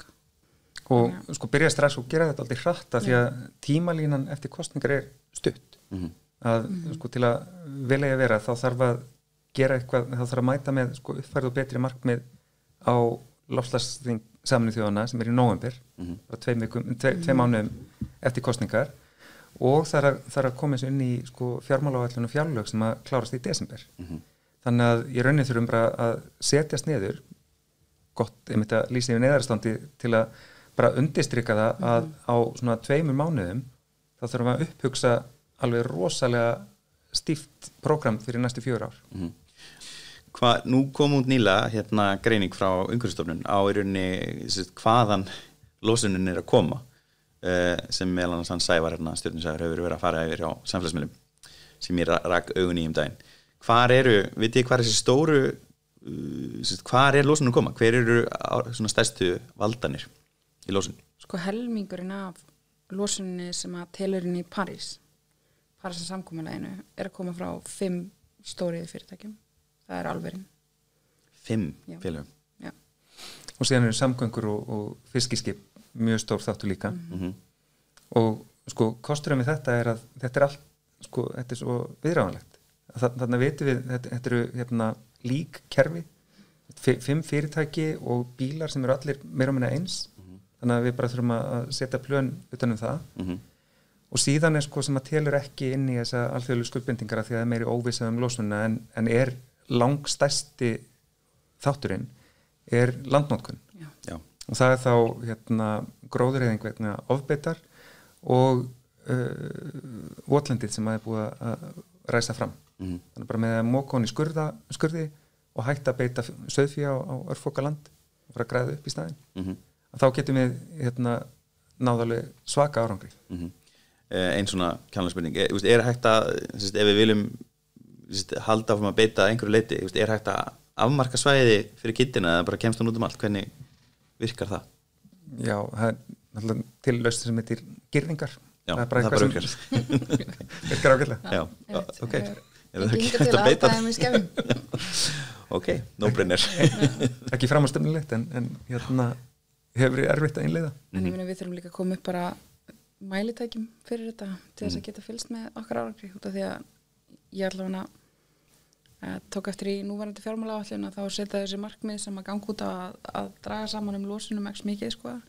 En þeir þurfum fyrst að koma sér upp mælitækjan til þess að mæla hvort að þeim sé að takast að draga úr þessari losun og þau eru ekki komin sko. Þannig fyrsta skrifin hjá þeim í raun hjá ríkisstjórninni í raun að finna mælitækjan til þess að mæla samdrátt í losun í landbúnaði eða landnotkun. Já, til að geta fylgt eftir áætlunum og setja sér markmið. Já, og það er misræmi því miður. Það er töluvert misræmi, nú man ég er ekki með tölutan lengur á hreinu en ég man að það munaði rosalega miklu á áætlun sem þau gáfu út sumarið og svo því sem þau voru að lofa í fjármálaáætlunina það var alltaf miklu meiri samdráttur sem þau voru að lofa í fjármálaáætlunina og ég spurði sjávarútvegs- og landbúnaðarráðherrann okkur út í þetta, akkur eru komið allt í einu miklu metnaðarfyllri markmið hérna í þessari fjármálaáætlun heldur þið með í loftslagsáætluninni eitthvað sem þið voru að kynna bara fyrir nokkrum mánuðum eru þið búin að uppfæra þessi markmið er það þess sem að hann kannast ekkert það og vissi ekkert af hverju þessi mismunur væri og ætlaði að kanna það en ég heyr aldrei eftir frá hann sko. Nei, ekki gott. En hann er ekki alveg best vinn minn kannski. En þetta er náttúrulega aldrei gott dæmið að hvað upplýsingarnar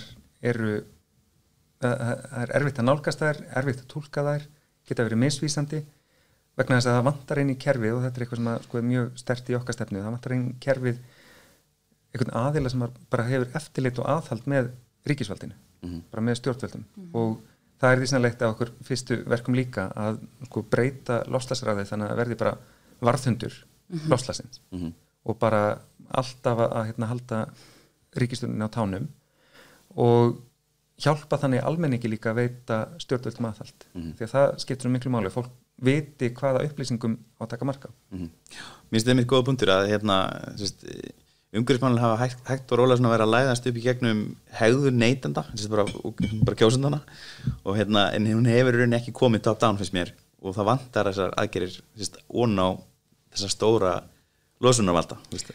Það vantar rosalega mikið það. Ég held að það sem hefur verið að gerast að stórfyrirtækjum heimsins hefur einhvern veginn tekist að samfara okkur að þetta sé allt saman okkur neytendum að kenna. Og ef við breytum ykkur neysluvenjum þá takist okkur bara að redda þessu og þau getur bara haldið áfram að spúa eitri eins og enginn sé morgundagurinn. Og þetta bara örugglega best heppnaða markaðsherferð bara síðari tíma að koma inn loftslagskvíða og samviskubiti hjá okkur. Og láta okkur fara að nota papparör í stað plastaröra. Já, bara allt þetta sem við höfum verið að gera sem vissulega mikilvægt að vera meðvituð að þín áhrif á loftslagið, á plánutinu, á jörð og svo framvegis, en það deilum við henni saman. En leiðarstefið í okkar stefnir að koma ábyrðinni á þær herðar sem hún á heima. Og það er ekki neytendur. Við þurfum að gera neytendum kleift að velja umhverfisvæna kosti og gera þeim kleift að gefa stjórnvöldum eða veita stjórnvöldum virkt aðhald og við þurfum auðvitað að vinna fyrir þau í að bregðast við loftslagsvánni. En við erum ekki aðal mengunarvaldarnir. Eins og ég var að segja, það eru 5 fyrirtæki sem að losa helmingin af öllu sem telur í Parísar og það segir okkur að sama hvað þú sleppir ofta að fara á bíl í vinnuna að þá er álver á Straumsvík enda þarna sko. Ég veit, sem er miklu meira. Það er miklu meira og kostinir sem ég sé í stöðinni er auðvitað í fyrsta lagi að það bara þarf að kosta miklu meira að menga svona mikið. Við þurfum að gera það þannig að þau geta ekki haft eftirlit með eigin mengun eins og staðan er núna. Það þarf að nútíma veða þessi álver eða þá þau þurfa bara að fara hvað var það tæknina og síunartæknina og það bara þau mengi minna og það þarf að nota þessa orku sem að verða að setja í þessi álver í eitthvað miklu grænna og vætna heldur en verða að nota það nú þegar og við erum í svo góðri stöðu á Íslandi til þess að verða bara kolefnishlutlaus 2035 eins og við leggjum til að vegna þess að við erum nú þegar komið með svo mikið að grænum innviðum. Þannig að það vantar bara svona, það vantar í fyrsta lagi bara pólitíska ákvörðun að gera það og svo vantar herslu munin og vilja og þor til þess að takast á við svona þessa rísa sem að vilja ekkert hætta menga og vilja halda áfram að koma samanskupið hjá mér og þér. Við séum að rústa blómundina meðan það eru raun og veru þeir sem að gera. Þetta er ekki eitt mál, þetta eru mörg mál, þetta er ekki bara það að ég skiptir rafbíl, þetta eru raunni svona 1000 mál sem þurfa að fara í gegn á öllum stöðum samfélagsins. Algjörlega, en það eru þessi stóru póstar sem eftir að telja mest og ég held að þurfi fólk eins og okkur sem hefur sýnt það að við erum óhræddu að takast á við stórafl til þess að ná þessum stóru skrifum í gegn sem ég held að ég eftir að fleita okkur langt. Ok, frábært. Eitthvað að lokum loftslagsmál? Bara svo við séum líka pínu jákvæð, sko, að ég var að reyna að vera jákvæð. Þess mjög jákvæð að við þurfum ekki að vera verðulega heimsins og herðum okkar. Nei, við mögum ekki gleyma því að sko allar þessi aðgerðir, allt sem við erum að gera til að berjast við loftslagsvandann leiði líka til bara betra samfélags. Algjörlega. Hvort það er sko, þú veist, auðveldari samgöngur eða betra, þú veist, minni hávaði við umferðargötur og það verður bara allt betra í samfélaginu. Þannig að fjárfestingi í sko aðgerðum gegn loftslagsvandanum er alltaf fjárfestingi í að gera samfélagi almennt betra. Þannig að þetta er ekki bara kvöl og pína, þetta er sóknarfæri inn í framtíðina. Ég sé rosa mikið mun á mér bara andlega að labba í vinnuna frekar en að keyra í vinnuna, sko, sérstaklega ef maður lendir í umferðinni á álagstímum. Þetta er bara miklu betra fyrir þig. Já, ég var að hlusta á viðtal við Gary Fisher sem fann upp fjallahjólið og hann segir að sko, hjólið sé hamingjusamasta uppfinning sögunar. Þegar ég meina það er bara það eigur hamingju að hjóla frekar en að vera í bíl. Ég finnst til í þessu hjá hann, sko. Ég bjó í Hollandi í 4 ár og þar hjólaði ég alla mína ferðir nema þegar ég tók mitt almenningssamgöngur og það var mjög góð tími allavega svona bæði fyrir mig svona mína andlegu og líkamlegu heilsu sko.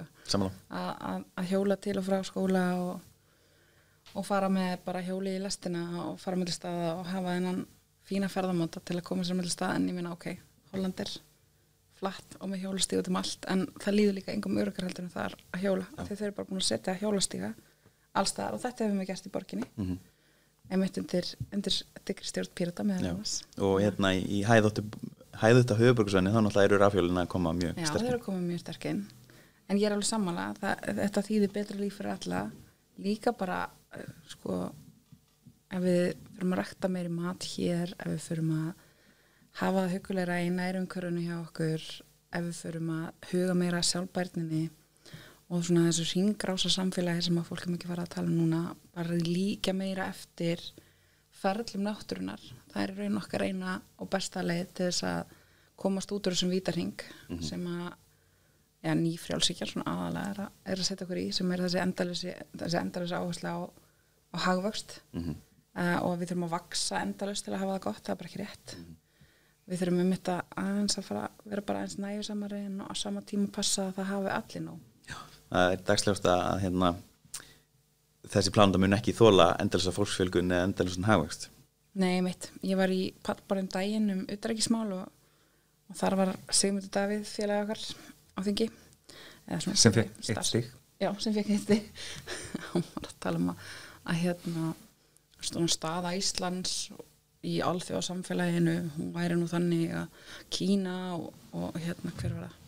Kína og einhver annar verið að vinna þennan slag, hagvaxtarslaginn, bara þau voru bara framleiða svo mikið og búa til svo mikið eða eitthvað.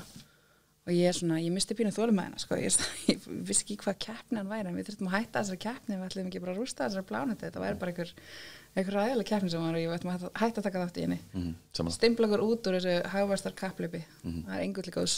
Það er bara eitthvað svona macho kjaftaði, sko. Já. Flott logorð. Takk fyrir að kíkja í kosningavarp Pírata, ekkert kjaftaði. Sjálfbærni, ekkert kjaftaði. Flott. Takk. Þú getur treyst Pírötum til þess að auka gagnsæi og uppræta spillingu. Ég heiti Þórhildur Sunna Ævarsdóttir. Kjóstu Pírata þann 25. september. Alvöru velsældarhagkerfi, raunveruleg tækifæri, ekkert kjaftaði. Jeg heter Halldór Mogensen. Kjóstu Pírata den 25. september. Hej kära nordmän, det godt å se dere altså. Det veldig hyggelig. Vi her på Island, og vi savner dere. Og vi ønsker dere veldig kjempemasse lykke til i valgkampen. Vi har vår egen valgkamp her nå, og det kjempespennende. Det går dritbra, og vi tror på dere, og vi sender dere kjempegode hilsner ja, jeg vet ikke, med så mange ord som det ble. Og jeg taler bare dansk, så jeg forstår det ud. Hvad siger du, Helge? Helge prater dansk, han altså. Ja, men ikke norsk, så jeg forstår det ud. Nej. Kan vi låse? Akkurat. Men Piratpartiet viktig, fordi vi står for transparens og demokrati, og det å bruke de mulighetene internettet og teknologien tilbyr i teknologialderen. Fordi vi trenger ikke å ha det som det var før. Vi trenger ikke å ha det sånn at den generelle publikum tror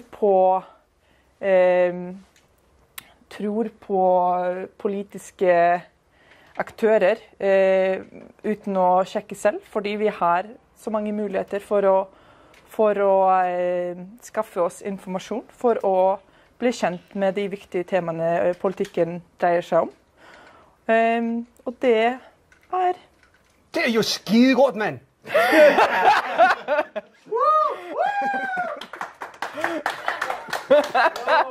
Okay, I'm not offending you more with my stupid Danish. I speak English with very strong Icelandic accent. Here you got the stuff for kids and the ship and the pirate and the thing,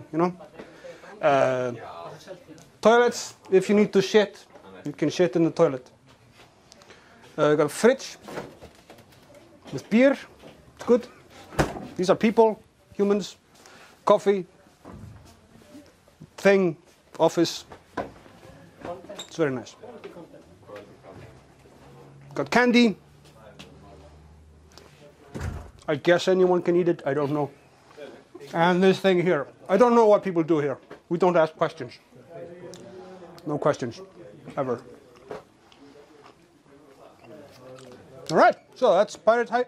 Oh, and we got all kinds of technical stuff because we are computer geeks and we know computing stuff, and this is to prove it. And here we have people working. There's another human person. And this is the studio. This is even more computer geeky stuff that even I do not understand. even I do not understand it. This guy understands it though, he's a genius. But don't bother him because he's a genius. There we go. You see? You see?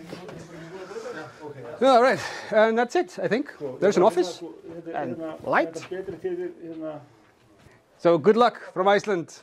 Lykke til. Lykke til, ja. Kæmmeløs. Klem. Ja.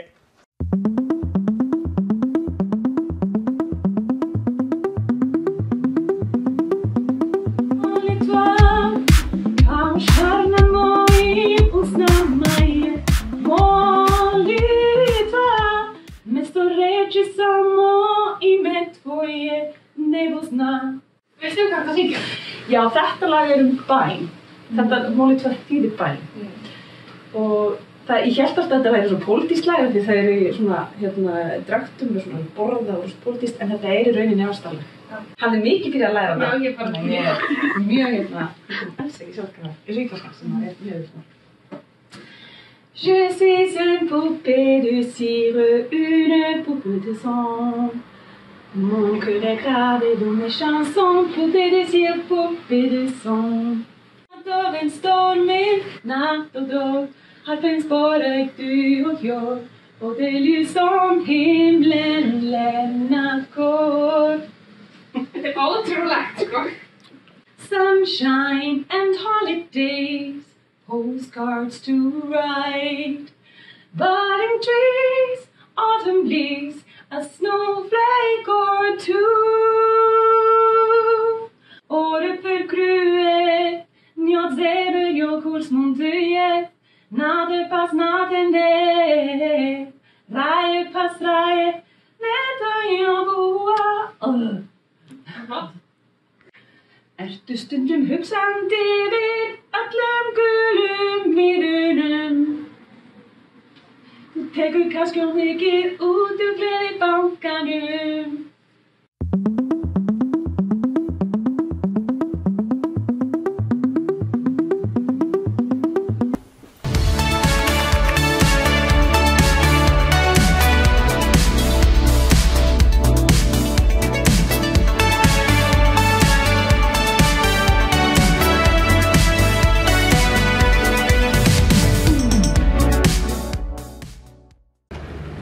Komið sæl, ég heiti Einar og Brynjólfsson. Ég oddviti Pírata í Norð-Austurkjördæmi.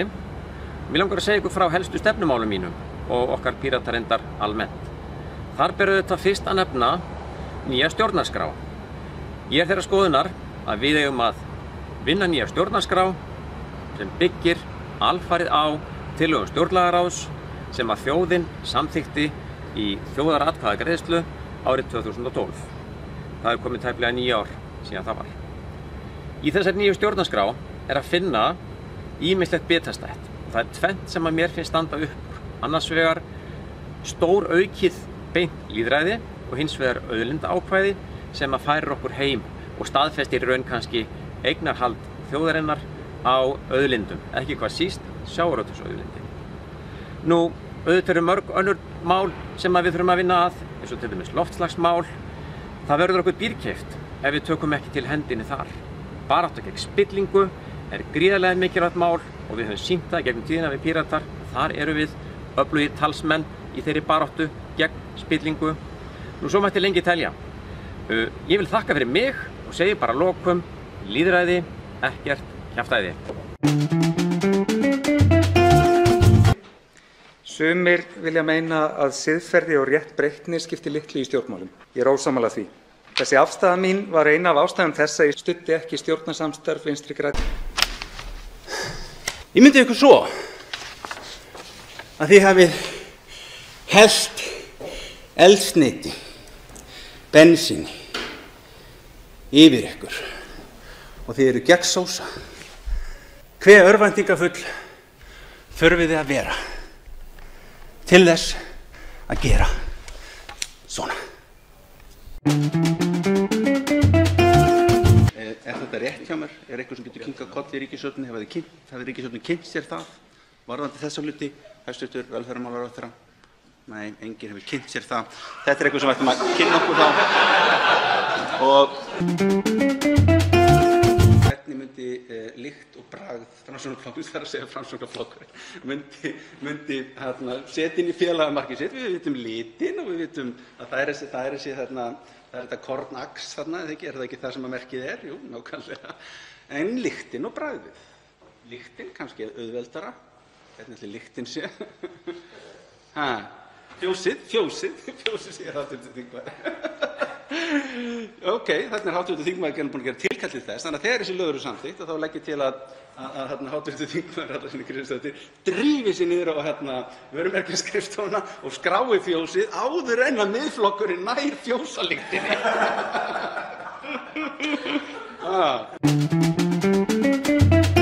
Og það er ekki verið uppfært eins og annar ræðumaður, hv. þingmaður Óttar mann ég aldrei nafnið hans, Proppesson, fyrirgefðu Kolbeinn, Óttar frá Kolbeinn, ég get ekki. Óttarsson Proppe, já, svo ég tapir nú öllum ræðutímanum mínum,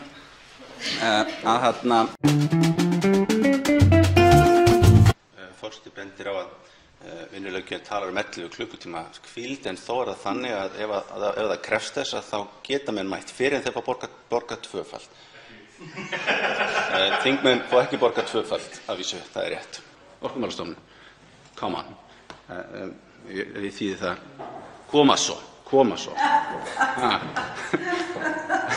Virða ræðumenn þannig að ef þeir ætla að vera með frammíköta þá séu þau stutt og snört, það er hefðin, og ekki vera með svona sífellt gjam.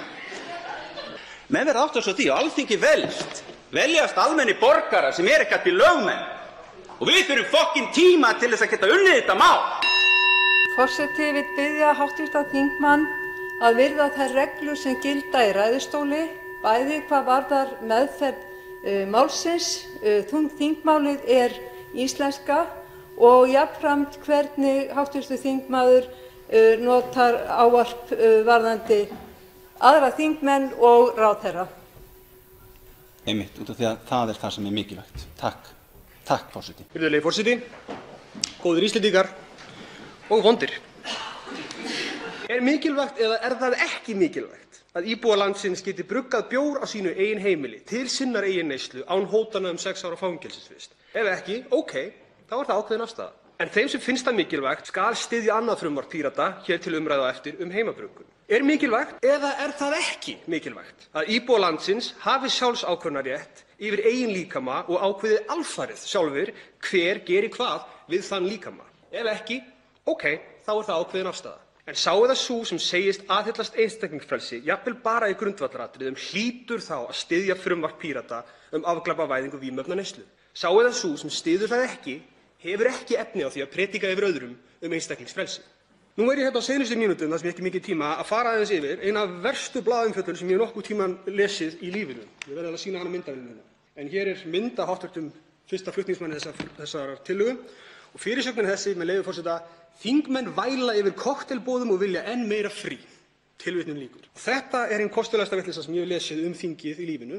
Þetta er reyndar eitthvað sem heitir Sandkorn, birtist á DV í nóvember á seinasta ári, og þarna er bara logið, það er bara logið beinlínis sem þessi tillaga feli í sér það að þingmenn þurfa að komast í fleiri kokteilboð eða fá lengra frí.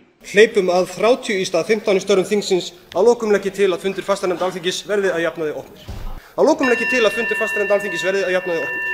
Ég legg til að lokum, virðulegi forseti, að fundir fastanefnd Alþingis verði að jafnaði opnir. En nú get ég ekki annað en nýtt þær seinustu sekundur af minni ræðu, virðulegi forseti, til að leggja til að lokum að fundir fastanefnd Alþingis verði að jafnaði opnir. Svo ég legg til að lokum og enn og aftur að fundir fastanefnd Alþingis verði að jafnaði opnir. Og að lokum legg ég til að fundir fastanefnda Alþingis verði að jafnaði opnir. Ég legg til að við reynum, ég legg til að við lítum fram á veginn, inn í framtíðina, ekki bara aftur á bak, og að lokum legg ég til að fundir fastanefnda Alþingis hleypið mér út úr þessu partí. Hér er allt í steik. Nú stendur ykkur upp í salnum og segir, en lífið er bara svo flókið. Ég segi nei. Nú hringir ykkur inn í þáttinn og segir, maður verður að vera raunsær. Ég segi nei. Maður verður að passa sig á að gera ekki mistök til að falla ekki alveg til hinna. Nei, ég fikk nóg af þessu rugli. Tökum þetta upp á annað plan. Já.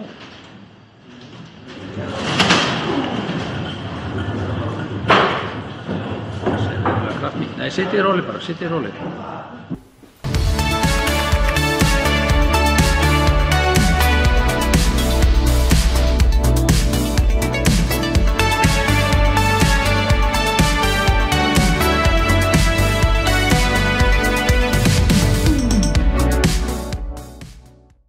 Við vitum það bara að Íslendingar, þeir eru vel menntaðir, þeir hafa gott hugvit og við getum skapað fullt af frábærum og spennandi tækifærum fyrir okkur inn í framtíðina. En við gerum það ekki endilega með að setja alla í sama hólf og segja, heyrðu, þú vinnur hjá þessu ferðaþjónustufyrirtæki, þú ferð hérna í þetta álver og annars ferð ekki neitt.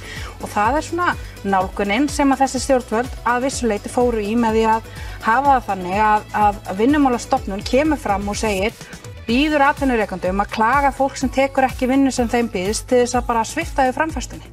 Okkur finnst svona þvinganir afkomu fólks ekki ásættanlegar. Við viljum ekki fara þá leið. Við viljum frekar styrkja einstaklinginn til þess að koma með skapandi lausnir sjálfur.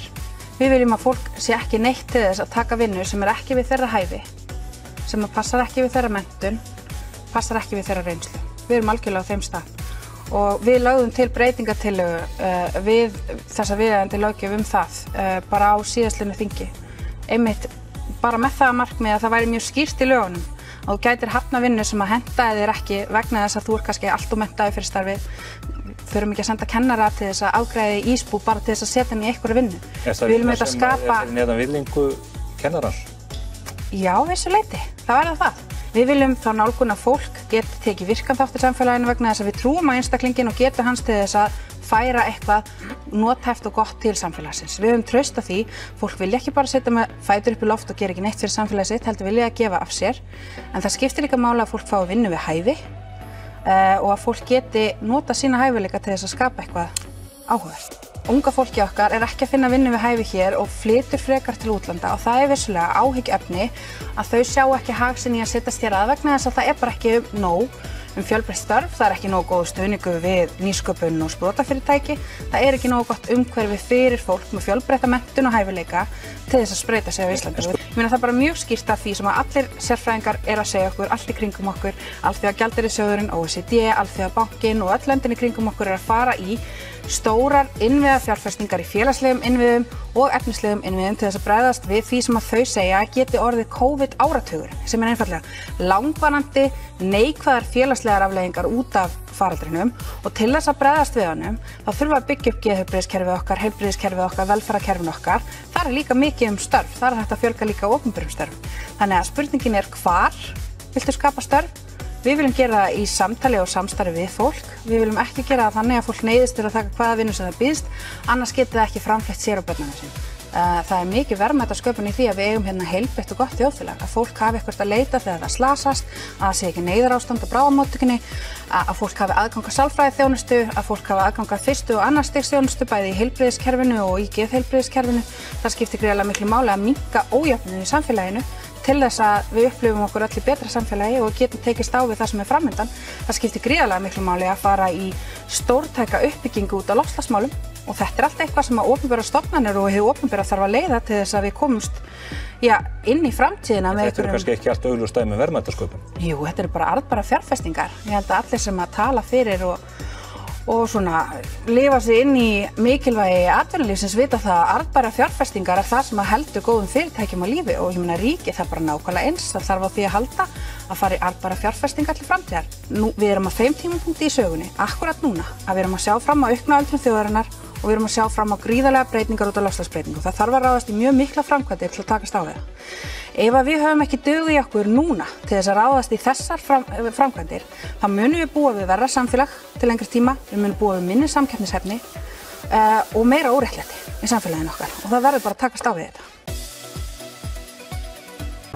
Það er ánægilegt að við Pírata komum svona vel út úr sólinni, einkunnagjöf ungra umhverfissinna í loftslags- og umhverfismálum og við erum langhæst í loftslagsmálum.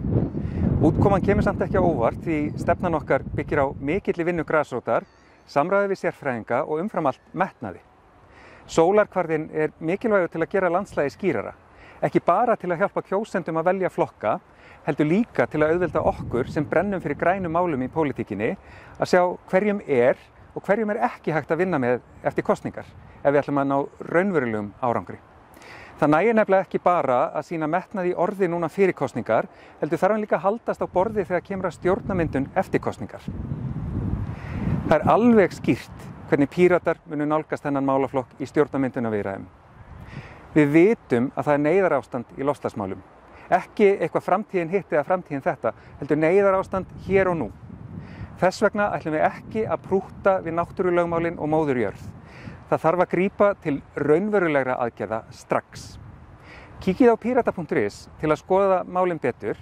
Við erum með metnaðarfyllstu stefnuna og traustasta fólkið til að fylgja henni eftir. Píratar vilja nefnilega aðgerðir, ekkert kjaftaði. Verið velkomin í spjallarpið Ekkert kjaftaði, sem kosninga hlaðvarp Pírata fyrir árið 2021. Ég heiti Atli Stefán Ingvarsson og ég er í 9. sæti á lista Pírata í Reykjavík norður. Glöggjuhlustundur og mjög þunn vennsneið gætu þekkt mig úr tæknivarpinu. Með mér í dag eru 2 Píratar að spjalla og við ætlum að kynnast þeim með hraðaspurningum. Verið velkomin í þáttinn. Byrjum hérna á mjög einfaldri spurningu. Nafn, aldur og búseta. Ok, ég heiti Lenja Rún Taha Karim, ég 21 árs að vera 22 í desember og ég á heima á stúdendagönnum. Ok. Ég heiti Björn Leví Gunnarsson. Hvað var spurningin eftir? Svo ég nú fara í stjórnbála. Ég veit að ég er að taka stjórnbálamannin. Ég er 45 ára gamall og bý hérna rétt við Laugardaginn. Vonum. Listi og sæti? Já, ég er í 3. sæti í Reykjavík norður. Ég er í 1. sæti í Reykjavík suður. Já. Nánasta fjölskylda? Ætla að segja ekki bara mamma og bræður mínir. Já. Já, 2 yngri bræður. 2 yngri bræður, ok. Hvað eru þeir gamlir, ef ég spyrja? 19 að vera 20 ára og 13 að vera 14 ára. Við hefum öll ammæli rosalega seint á árunni. Já. Ég er giftur búin að vera þannig í ansi mörg ár, 14 ár. Ekki, er ég talað rétt? Jú, ég er talað rétt. Við erum saman síðan 2000, 21 ár, bara 22. Við hefum 2 börn, 6 ára og rétt að skríða í 12 ára núna bara í 2 vikur. Já. Rósa spennandi, bæði komin í grunnskóla, það er laus við leikskólan. Og svo bara þessi svona standardfjölskylda, við erum einstæð móðir og svona skemmtilegt. Ok. Uppáhalds matur? Þetta er erfið spurning. Það er sko kurdískur réttur sem að mamma gerir alltaf. Þetta er þess að trískrón með grandaplum og þetta heitir qubliba tirsi. Spennandi. Elskar grandafli. Mjög gott. Ég held ég fer bara í kjötsúpuna. Það er mjög einfalt sko. Grónagrautur nefnpæl sko. Já. Klassist. Kótilettur í raspi. Þetta er voðalega einfaldur hvað mat varðar. En hérna, svo finnst mér líka eþíópískur. Eþíópískur, já. Gríðarlega góður. Hérna, fjall fyrir honum þegar ég var í Bandaríkjunum og svo er alveg æðislegur eþíópískur stöður hérna á Flúðum. Já, einmitt. Það er mjög gaman að fara þangað. Já, ég þarf að fara. Það er allir að tala rosa vel með það. Mæli með því. Hvað heitir staðurinn með það? Mínilík. Mínilík. Lítið lík. Ok. Uppáhalds kvikmynd? Það er annarkvært Breakfast at Tiffany's eða The Dark Knight. Ég get ekki valið. Ok, báða mjög góðar. Ég ætla til 2 þá hérna, ég til alltaf History of the World Part 1 til Mel Brooks sem er mikill snillingur og svo verði ég að setja Princess Bride líka. Ég elskar hana. Það er enda góð mynd. As you wish. Já, frábær mynd. Þetta eru 2 frasanir, as you wish og it's good to be the king og hverju myndinni. Hérna uppáhalds áhugamál? Já, ég veit þetta hljómar gett asnalega og bara svona nördalega. Mér finnst rosalega gaman að fara í gegnum lagabálka og skoða greinagerðirnar með lögunum. Ok, þannig að uppáhalds spurning sem ég tók út hana áður við byrjuðum, hún henta þér vel. Uppáhalds lög. Ég var smá svona, nei, hafnaði henni. Sorry. Áttu við Eurovision lög eða Alþingislög? Sko, ef þú svara með Eurovision lagi þá hefði ég alveg tekið við því, sko. Ég er spilanörd, hlutverkaspil, borðspil og svoleiðis. Ok, það var ég að koma með auka spurningandi þér. Ég er það líka. Hvert er uppáhalds borðspilið þitt? Það er góð spurning. Í augnablikinu er ég dálítið fastur í Gloomhaven. Stór og svona, en hérna... Fórst í Pandemic og meðan í COVID eins og allir? Jú, fór í Pandemic og við vorum með Pandemic Legacy aðeins en við gátum ekki spila það á meðan COVID var í gangi því að það gátum ekki týst. Einmitt. Þannig að við vorum til dæmis nýbúin að klára sko Pandemic Legacy áður en COVID fór á stað. Öllu vön. Ok, menntun og reynsla í einni setningu. Menntun og reynsla, sko ég enda bara 21 árs, þannig ég á síðast árinu minni í laganámi og reynsla það ekki bara þessi venjuleg til dæmis störf sem að þú hefur unnið með skóla í gegnum árin og eitthvað svoleiðis. Jú, félagastörf eða? Já, sem sagt ég var að klára setu mína í Stúdentaráði Háskóla Íslands og ég var í stjórnvöku sem oddvitavöku. Það svona helst reynsla mín, myndi ég segja, og henta mér rosalega vel í stjórnmálum líka. Já, mjög góð reynsla. Ég sem sagt kláraði master í tölvunarfræði í Brandeis-háskóla, kláraði svona í HÍ og svoleiðis áður, hef verið í kennaraháskólanum líka, unnið við kennslu, leikskóla, leiðbeiningu, verið sveit, rækju, fiskvinnslu, gangstéttalagningu, byggingavinnu, múra og gifsa og ýmislegt, þannig að ég held að þetta var einsetning. Takk fyrir þetta. Áttu gældir? Já, ég á 2 ketti, yndislega ketti. Einn heitir Kanye og hinn heitir Thanos. Frábært. Ekki vest. Alltaf einn. Ég átti kött og ketti þegar ég var svona yngri en vegna ofnæmis í fjölskyldu þá eigur engin gælutir því miður. Já, ég kannski það. En við elskum hunda, þannig að við eigum 5 hunda svona á lista sem við persum. Já, það sniðugt. Sem okkur finnst við eiga smá í. Við fáum nákvæmlega köttin oft í heimsókn. Það er svona nægilega stutt, þannig að það vekki ekki upp ofnæmið. Frábært. Heyrðu, hægjum aðeins á okkur og ræðum núna eldheit stjórnmál. Og ég ætla að byrja með smá ísbroti. Já. Hver er skemmtilegasti aðilinn í stjórnmálum? Í stjórnmálum? Sko, ég var bara að kynnast fólki í stjórnmálum núna í vor og bara í þessari kosningabaráttu en ég myndi segja að Halldóra Mogensen er ógeðslega skrautleg. Bara, hún var ekki það sem ég var að búast við. Sjúklega skemmtileg. Já, ég er mjög gaman að hafa kynstinni núna þessari baráttu. Já, ég hef átt aldrei erfitt með svona að sjá fyrir mér stjórnmálamenn sem skemmtilega glíma við alvarleg mál og svo framvegis en svona í stærra samhenginu að þá myndi ég alveg tímalust velja Jón Gnarr sem að tröllaði aðeins yfir íslensk stjórnmál fyrir nokkrum árum síðan og mjög góðan og uppbyggjandi hátt, ekki alls ekki slemman hátt. Þó að mér finnst hann ekkert góður sem grínisti, það bara hvað ég leiðilegur sko, þá tókst hann mjög vel að gera stjórnmálin áhugaverðir og skemmtilegri þegar hann kom fram með besta flokkin. Já, í sammála því. Já, mér finnst svona með sko mína kynslu allan, ég er 83 model og það eru 2 svona hópar í mér, það eru krakkar sem öldust upp á heimili sem tímdaköpsu stöð 2 og krakkar sem voru ekki með aðgangsstöð 2. Og þau sem voru með stöð 2, einmitt, þau elska Jón Gnarr. Eins og þau gotu séð fóstbræður. Og það fólk, sko, ég og vini sem tala í fóstbræðra frösum bara allan daginn, sko. Og þau bara elska þetta. Félagið minn er alltaf að posta bara á YouTube, bara, það gerist eitthvað í lífi hans og hann setur það bara í Instastory og svo setur hann klipp úr fóstbræðum sem er bara þetta sem gerist. Þetta er ákveðið köld, sko. Mér langar alltaf að vera með í þessu fóstbræðra köldi en ég volst ekki upp með stöð 2.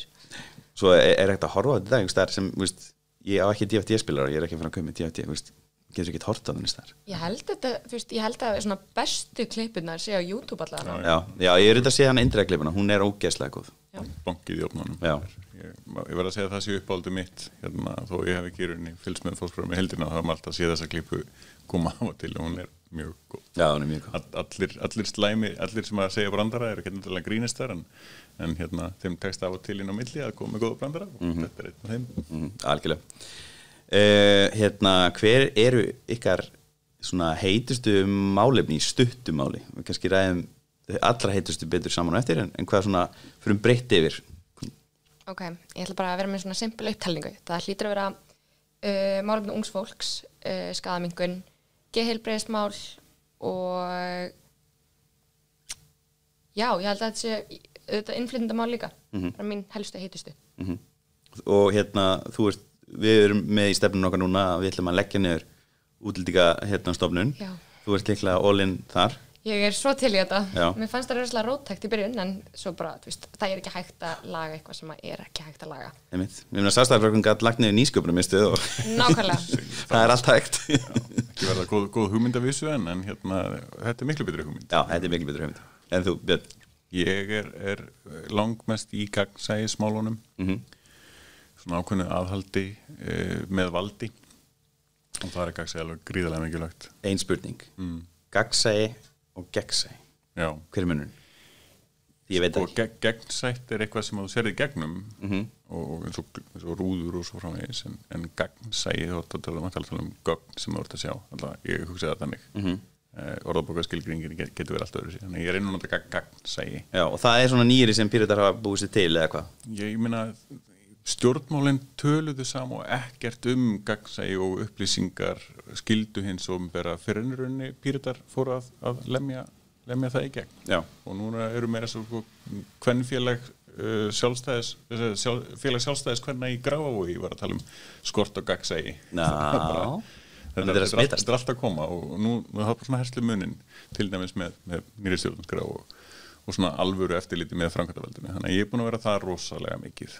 En svo eru bara nýsköpunarmálin eru mjög mikilvæg upp á efnahags framtíð að gera. Framtíðarmál eru mjög hugleikin. Þar var ég svona fyrstu til þess að svona veifa flagginu með til dæmis eins og kjötrækt sem að einhvað landbúnaðarráðherra ég held að ég var að tala bara pillur og duft. Vissi ekki hvað ég var að tala einu sinni. Og það sem ráðherra er rauninni þess málaflokks sem að kemur til með að glíma við það, bara ekkert eftir svo langan tíma. Það var mjög áhugavert, það var fyrir 2 þingur síðan.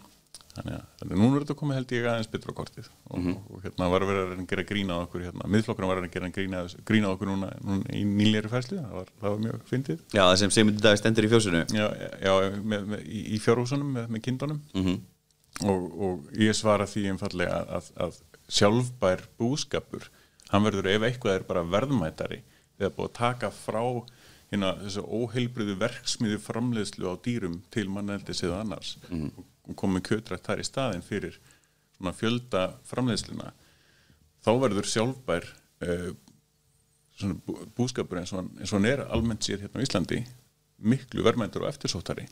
Þannig að þetta eru gríðarlega tækifæri í þessu, finnst mér. Já, þú þarft ekki að predika fyrir mig því ég er framkvæmdastjóri vegangerðarinnar og við erum að reyna að koma hérna á sem sagt ræktun til þess að geta verið með birgja.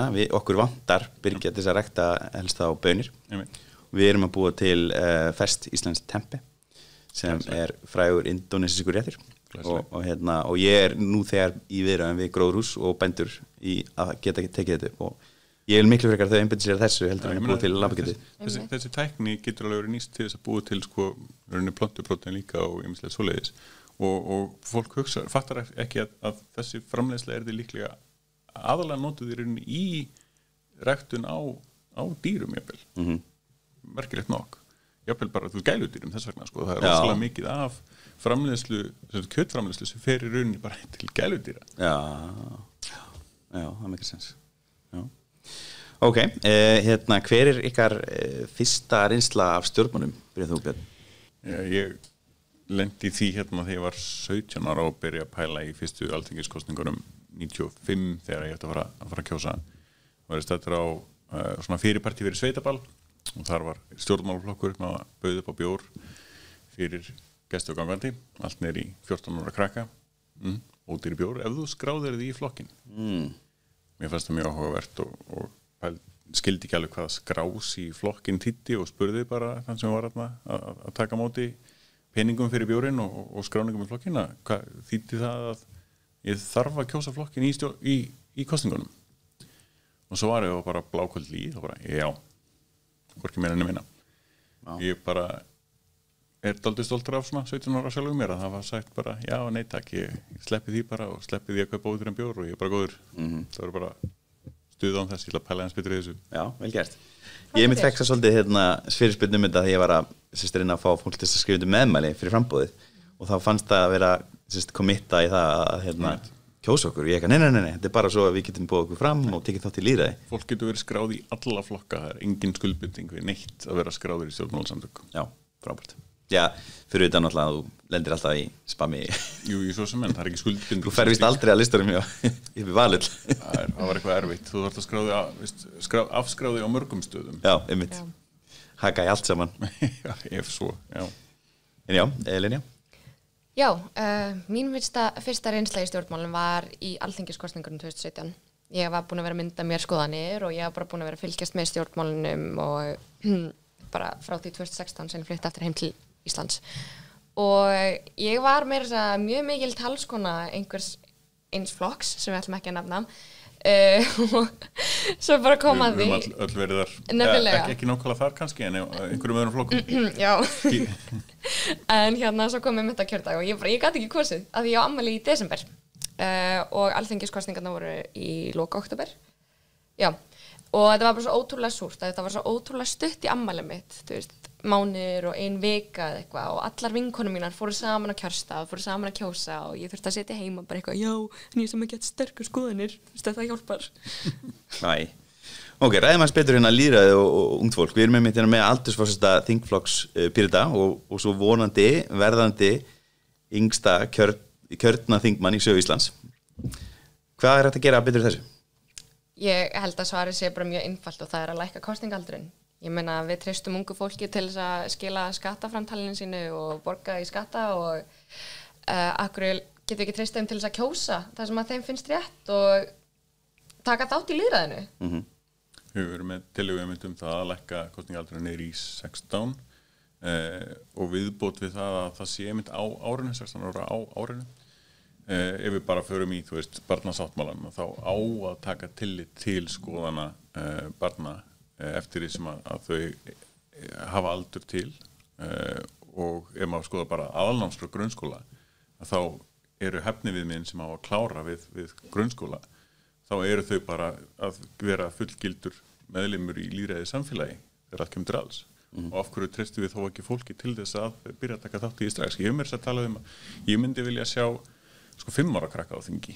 Já. Ég myndi treysta þeim í rauninni betur til þess að hafa bara hóp 5 ára krakka í staðin fyrir alla núverandi þingmenn. Af því að starf þingmannsins þegar allt kemur til alls er að fylgja sinni sannfæringu. Og það þarf ákveðna innlægni í það. Af því að mér finnst. Og þú finnur ekki innlægara fólk heldur en 5 ára krakka. Já. Bara, ég er líka aðdáandi Eli 5, Eli 5 á netinu sem Explain it to me like I'm 5. Þegar að stjórnsýslan þurfa að fara að koma og útskýra það fyrir 5 ára krökkum af hverju hlutinir eiga að vera eins og þeir eiga að vera, þá held ég að verði miklu áhugaverðar að stjórnmála umræðinu runni. Ég held samt líka að það ríki einhver ákveðin svona íhaldstemming á alþingi og þú veist, það allir stjórnmálamenn eða þú veist, allir frambjóðandi vilja meina, já, ég verð ekki þannig, þú veist, ég ætla að koma að róttækum breytingum í gegn. En svo leiða maður komin að þing, þá dettur maður einhvern veginn í stemminguna, maður hugsa sér, nei, þetta er ekki venjan á alþingi, þannig ég ætla ekki að leggja fram þessa fyrirspurn, þetta lagafrumvarp, þessa þingsályftunartillögu. En þú veist, það vantar einhvern sem er bara til í að pöggast einhvern veginn og er bara algjörlega er ekki fyrir að detta í þessa stemmingu. Þú veist, okkur vantar róttækni og okkur vantar fólk sem stefnir ekki að því að vera eilíðar þingmaður. Nákvæmlega, þetta er alveg hárrétt hjá þér. Ég upplifði þetta nákvæmlega þegar ég kem inn á þing að það er rauninni ætlast til þess að maður hægir sér ákveðin hátt. Það eru fullt að hefðu. Og klæðir sig, þú færst skammir fyrir klæðaburð. Viltu vera í sokkum? Nei, viltu vera í skóm? Nei, takk. Og það er líka mjög eðlilegt fyrir okkur að eftir að við erum búin að sjá þingmenn vera að koma upp í ræðustól í sjónvarpinu, við erum búin að upplifa þetta all okkar ævi, að það er svo eðlislegt fyrir okkur að detta í sama farið. Þannig að stay in our lanes. Já, ég tekið samlinguna með að keyra á Miklubrautinni og það var svona hjólfur í malbygginu sem allir keyra bara ofan í. Þú getur að rignir. Þá reyna allir að forðast hjólfurinn. Og rigningin er svona, maður sér hana fyrir sér sem svona, hérna er eitthvað álag í gangi, er einhverju vandamál í gangi. Og þá er ekki hægt að fara hefðbundu leiðinar og þægilegu leiðin að keyra bara í hjólfurunum. Við eigum alltaf að hugsa þannig. Við eigum alltaf að leita í rauninni annara leiða til þess að gera framtíðina betri. Ekki keyra bara í þægilegu hjólfurunum af því að þau skila okkur engu nema bara stöðnun. Dýpri förum. Í dýpri förum. Nákvæmlega. Já, góða bundur. Eitthvað fleira sem ég vilja koma inn á í dag?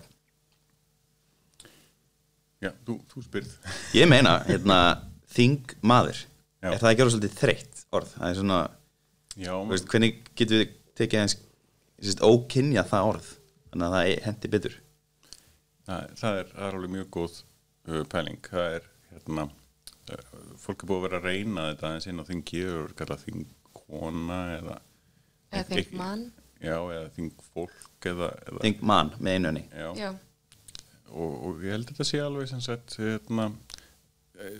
bara svipað og þessar hefðir, fólk er vant þessu, það er erfitt að breyta eitthvað, þannig að það er auðveldara að gera það þegar við finnum gott orð til þess. Ef við færum í fulltrúi, þá væri nærði kannski. Fulltrúi Alþingis. Já, það er náttúrulega búið að vera að nota það fyrir sveitarstjórna fulltrúi eins og Baldur bent okkur á hérna fyrir Pírötum. Borgarfulltrúi. Já, borgarfulltrúi. Þannig að það liggur alveg pynt við. Já, stundum líka þegar ég er að skrifa greinar og ég er að skrifa þingmenn. Mér líður bara svolítið skringilega að vera að segja þingmenn. Svo það líka að takla ráðherra. Já. Vá, já, þá segir það ráðherra af hverju. Já.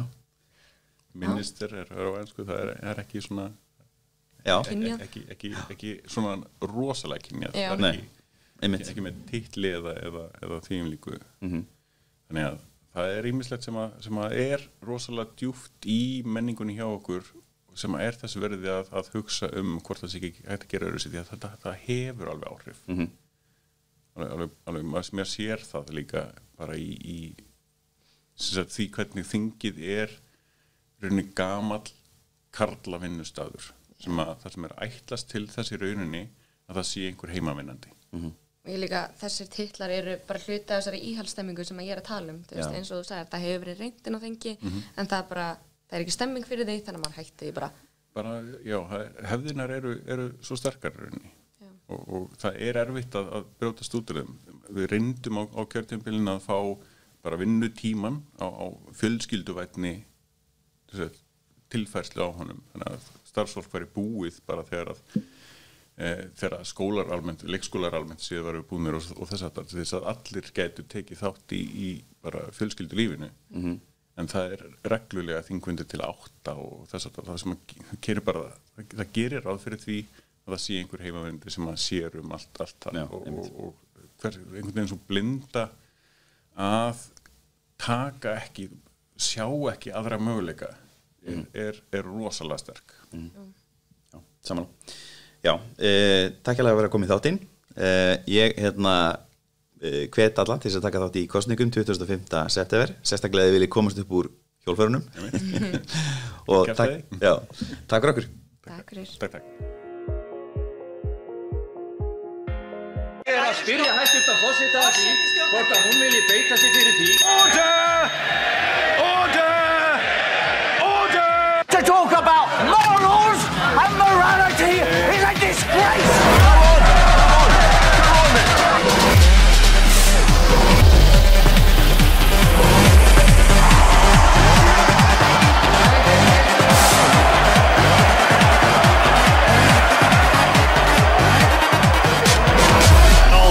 The rules of the House do not permit us to eat in this place. You are well-intentioned and principled, but you are overexcitable and you need to contain yourself. Indeed, Mr. Speaker, I apologize. It was a compliment. Your time is limited, so don't waste it living someone else's life. Don't be trapped by dogma, which is living with the results of other people's thinking.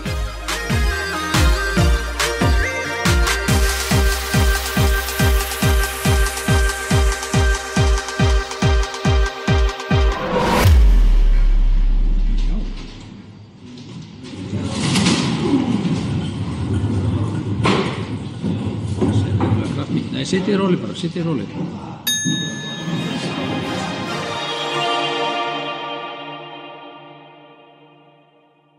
Hvernig er hugmyndin að þá? Það var aldrei búið að ákveða hver myndi segja þetta, þannig að það er svo sem ekki alveg á hreinu sko. Hérna vil ég kannski bara kíkja á þetta. Það er enginn að fara að leggja þetta á minni, sko. Nei, ég er bara, þú veist, ekki til bulla í hlutur svo bara. Ég get baðið að vera undir. Þetta er introið á allir myndum. getur ekki svona pannaði henni yfir og svo stöndi ég upp á geimfanga og byrjaði að röfla. Hvað er að gera rá? Það byrjaði á að pannaði svona yfir grúpuna og síðan stöndi ég upp og byrjaði á velkomna Alþingi. Hvaða leið? Náður þessu ekki, þú ert alveg tilbúin. Ég bara að sjá hvaða leið þú ert að fara, þannig að ég ætla ekki að flækja snúrur hérna og drepa það. Sko, góður hljóðmaður veit nú þegar hvaða leið þú ert að fara. Velkomna Alþingi, þar sem að má ekki bara finna þjóðþingis líka, heldur einnig fullt lismunum svo sem þessar ítölsku súlur frá 1920. Þessi viðbygging var svo fyrsta sem var gerð vegna þess að einhvern veginn glimtist það 1881 ég fuckaði þessu. Velkomin á Alþingi, þar sem að má ekki bara finna þjóðþingis líka, heldur einnig alls konar listmuni svo sem þessar ítölsku súlur frá 1920. En í byggingunni má einnig finna til dæmis líkamshættustöð í kústaskáp niðri í kjallara sem er mikið notuð eins og sjá má á vaxtarlagi þingmanna. Það er líka ýmislegt annað að sjá. Þingsalur uppi, fundarherbergir niðri, viðbygging þar sem við erum geymt og ýmislegt fleira. Líka koma og sjá. Getur ekki bara eitthvað farið með skónum og þúrsverðum? Það er svona þegar maður er að vinna með brothamar og heldur að veggurinn sé svona tvöfalt þykkari heldur en hann raunverulega er. Hér sjáum við grunnstefnu Pírata. Við höfum hana til hliðsjónar alltaf. Við viljum alltaf vera með bestu mögulegu upplýsingarnar og auðvitað grunnstefnan er eiginlega bara bestu viðmiðunarplaggið.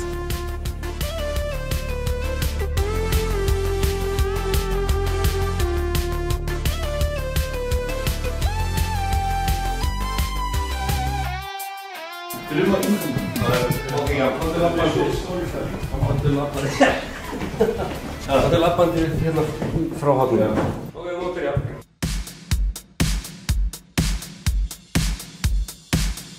Hér í Bónusstræti 8 er þingflokkur Pírata með sína skrifstofuaðstöðu.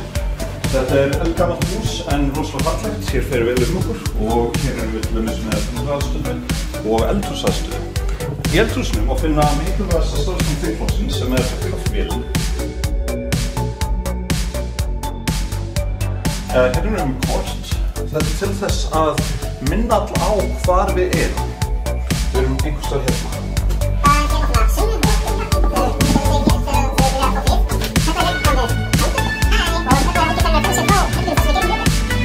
Svo aftur erum við komin þess að hérna er þetta gangreiking. Stundum gerir fólk það bara vegna þess að þið leiðist. Stundum gerir fólk það bara vegna þess að þið leiðist. Gangreiking, vegna þess að þið leiðist. Þeir eru að útbúa alla mögulega og nokkra ómögulega hluti. Og hérna erum við búin að búa til nokkurs konar stúdíó. Þar sem við getum þóst verið rosalega hipp og cool. Gangreiking. En þetta er í rauninni allt og sumt. Þetta er rosalega lítið og krúttlegt hús. En í þessu húsi gerast ýmis svona galdur. Svona þess á milli sem að við erum að hangir í þinghúsi sem er náttúrulega hérna bara beint á móti. Yfirleitt þá erum við kannski of upptekinn í þinghúsinu sjálfu við eða út á nefndarsviði til þess að raunverulega komast hingað. Þannig að fyrir vikið þá verður þetta svona athvarfi fyrir starfsfólkið sem er búið að fá nóg á okkur þingliðinu. Hvar geymið Jón Þór samt? Hann er ekki staðið uppi. Nei. Já, og Jón Þór, veitu, var hann ekki hérna? Jú.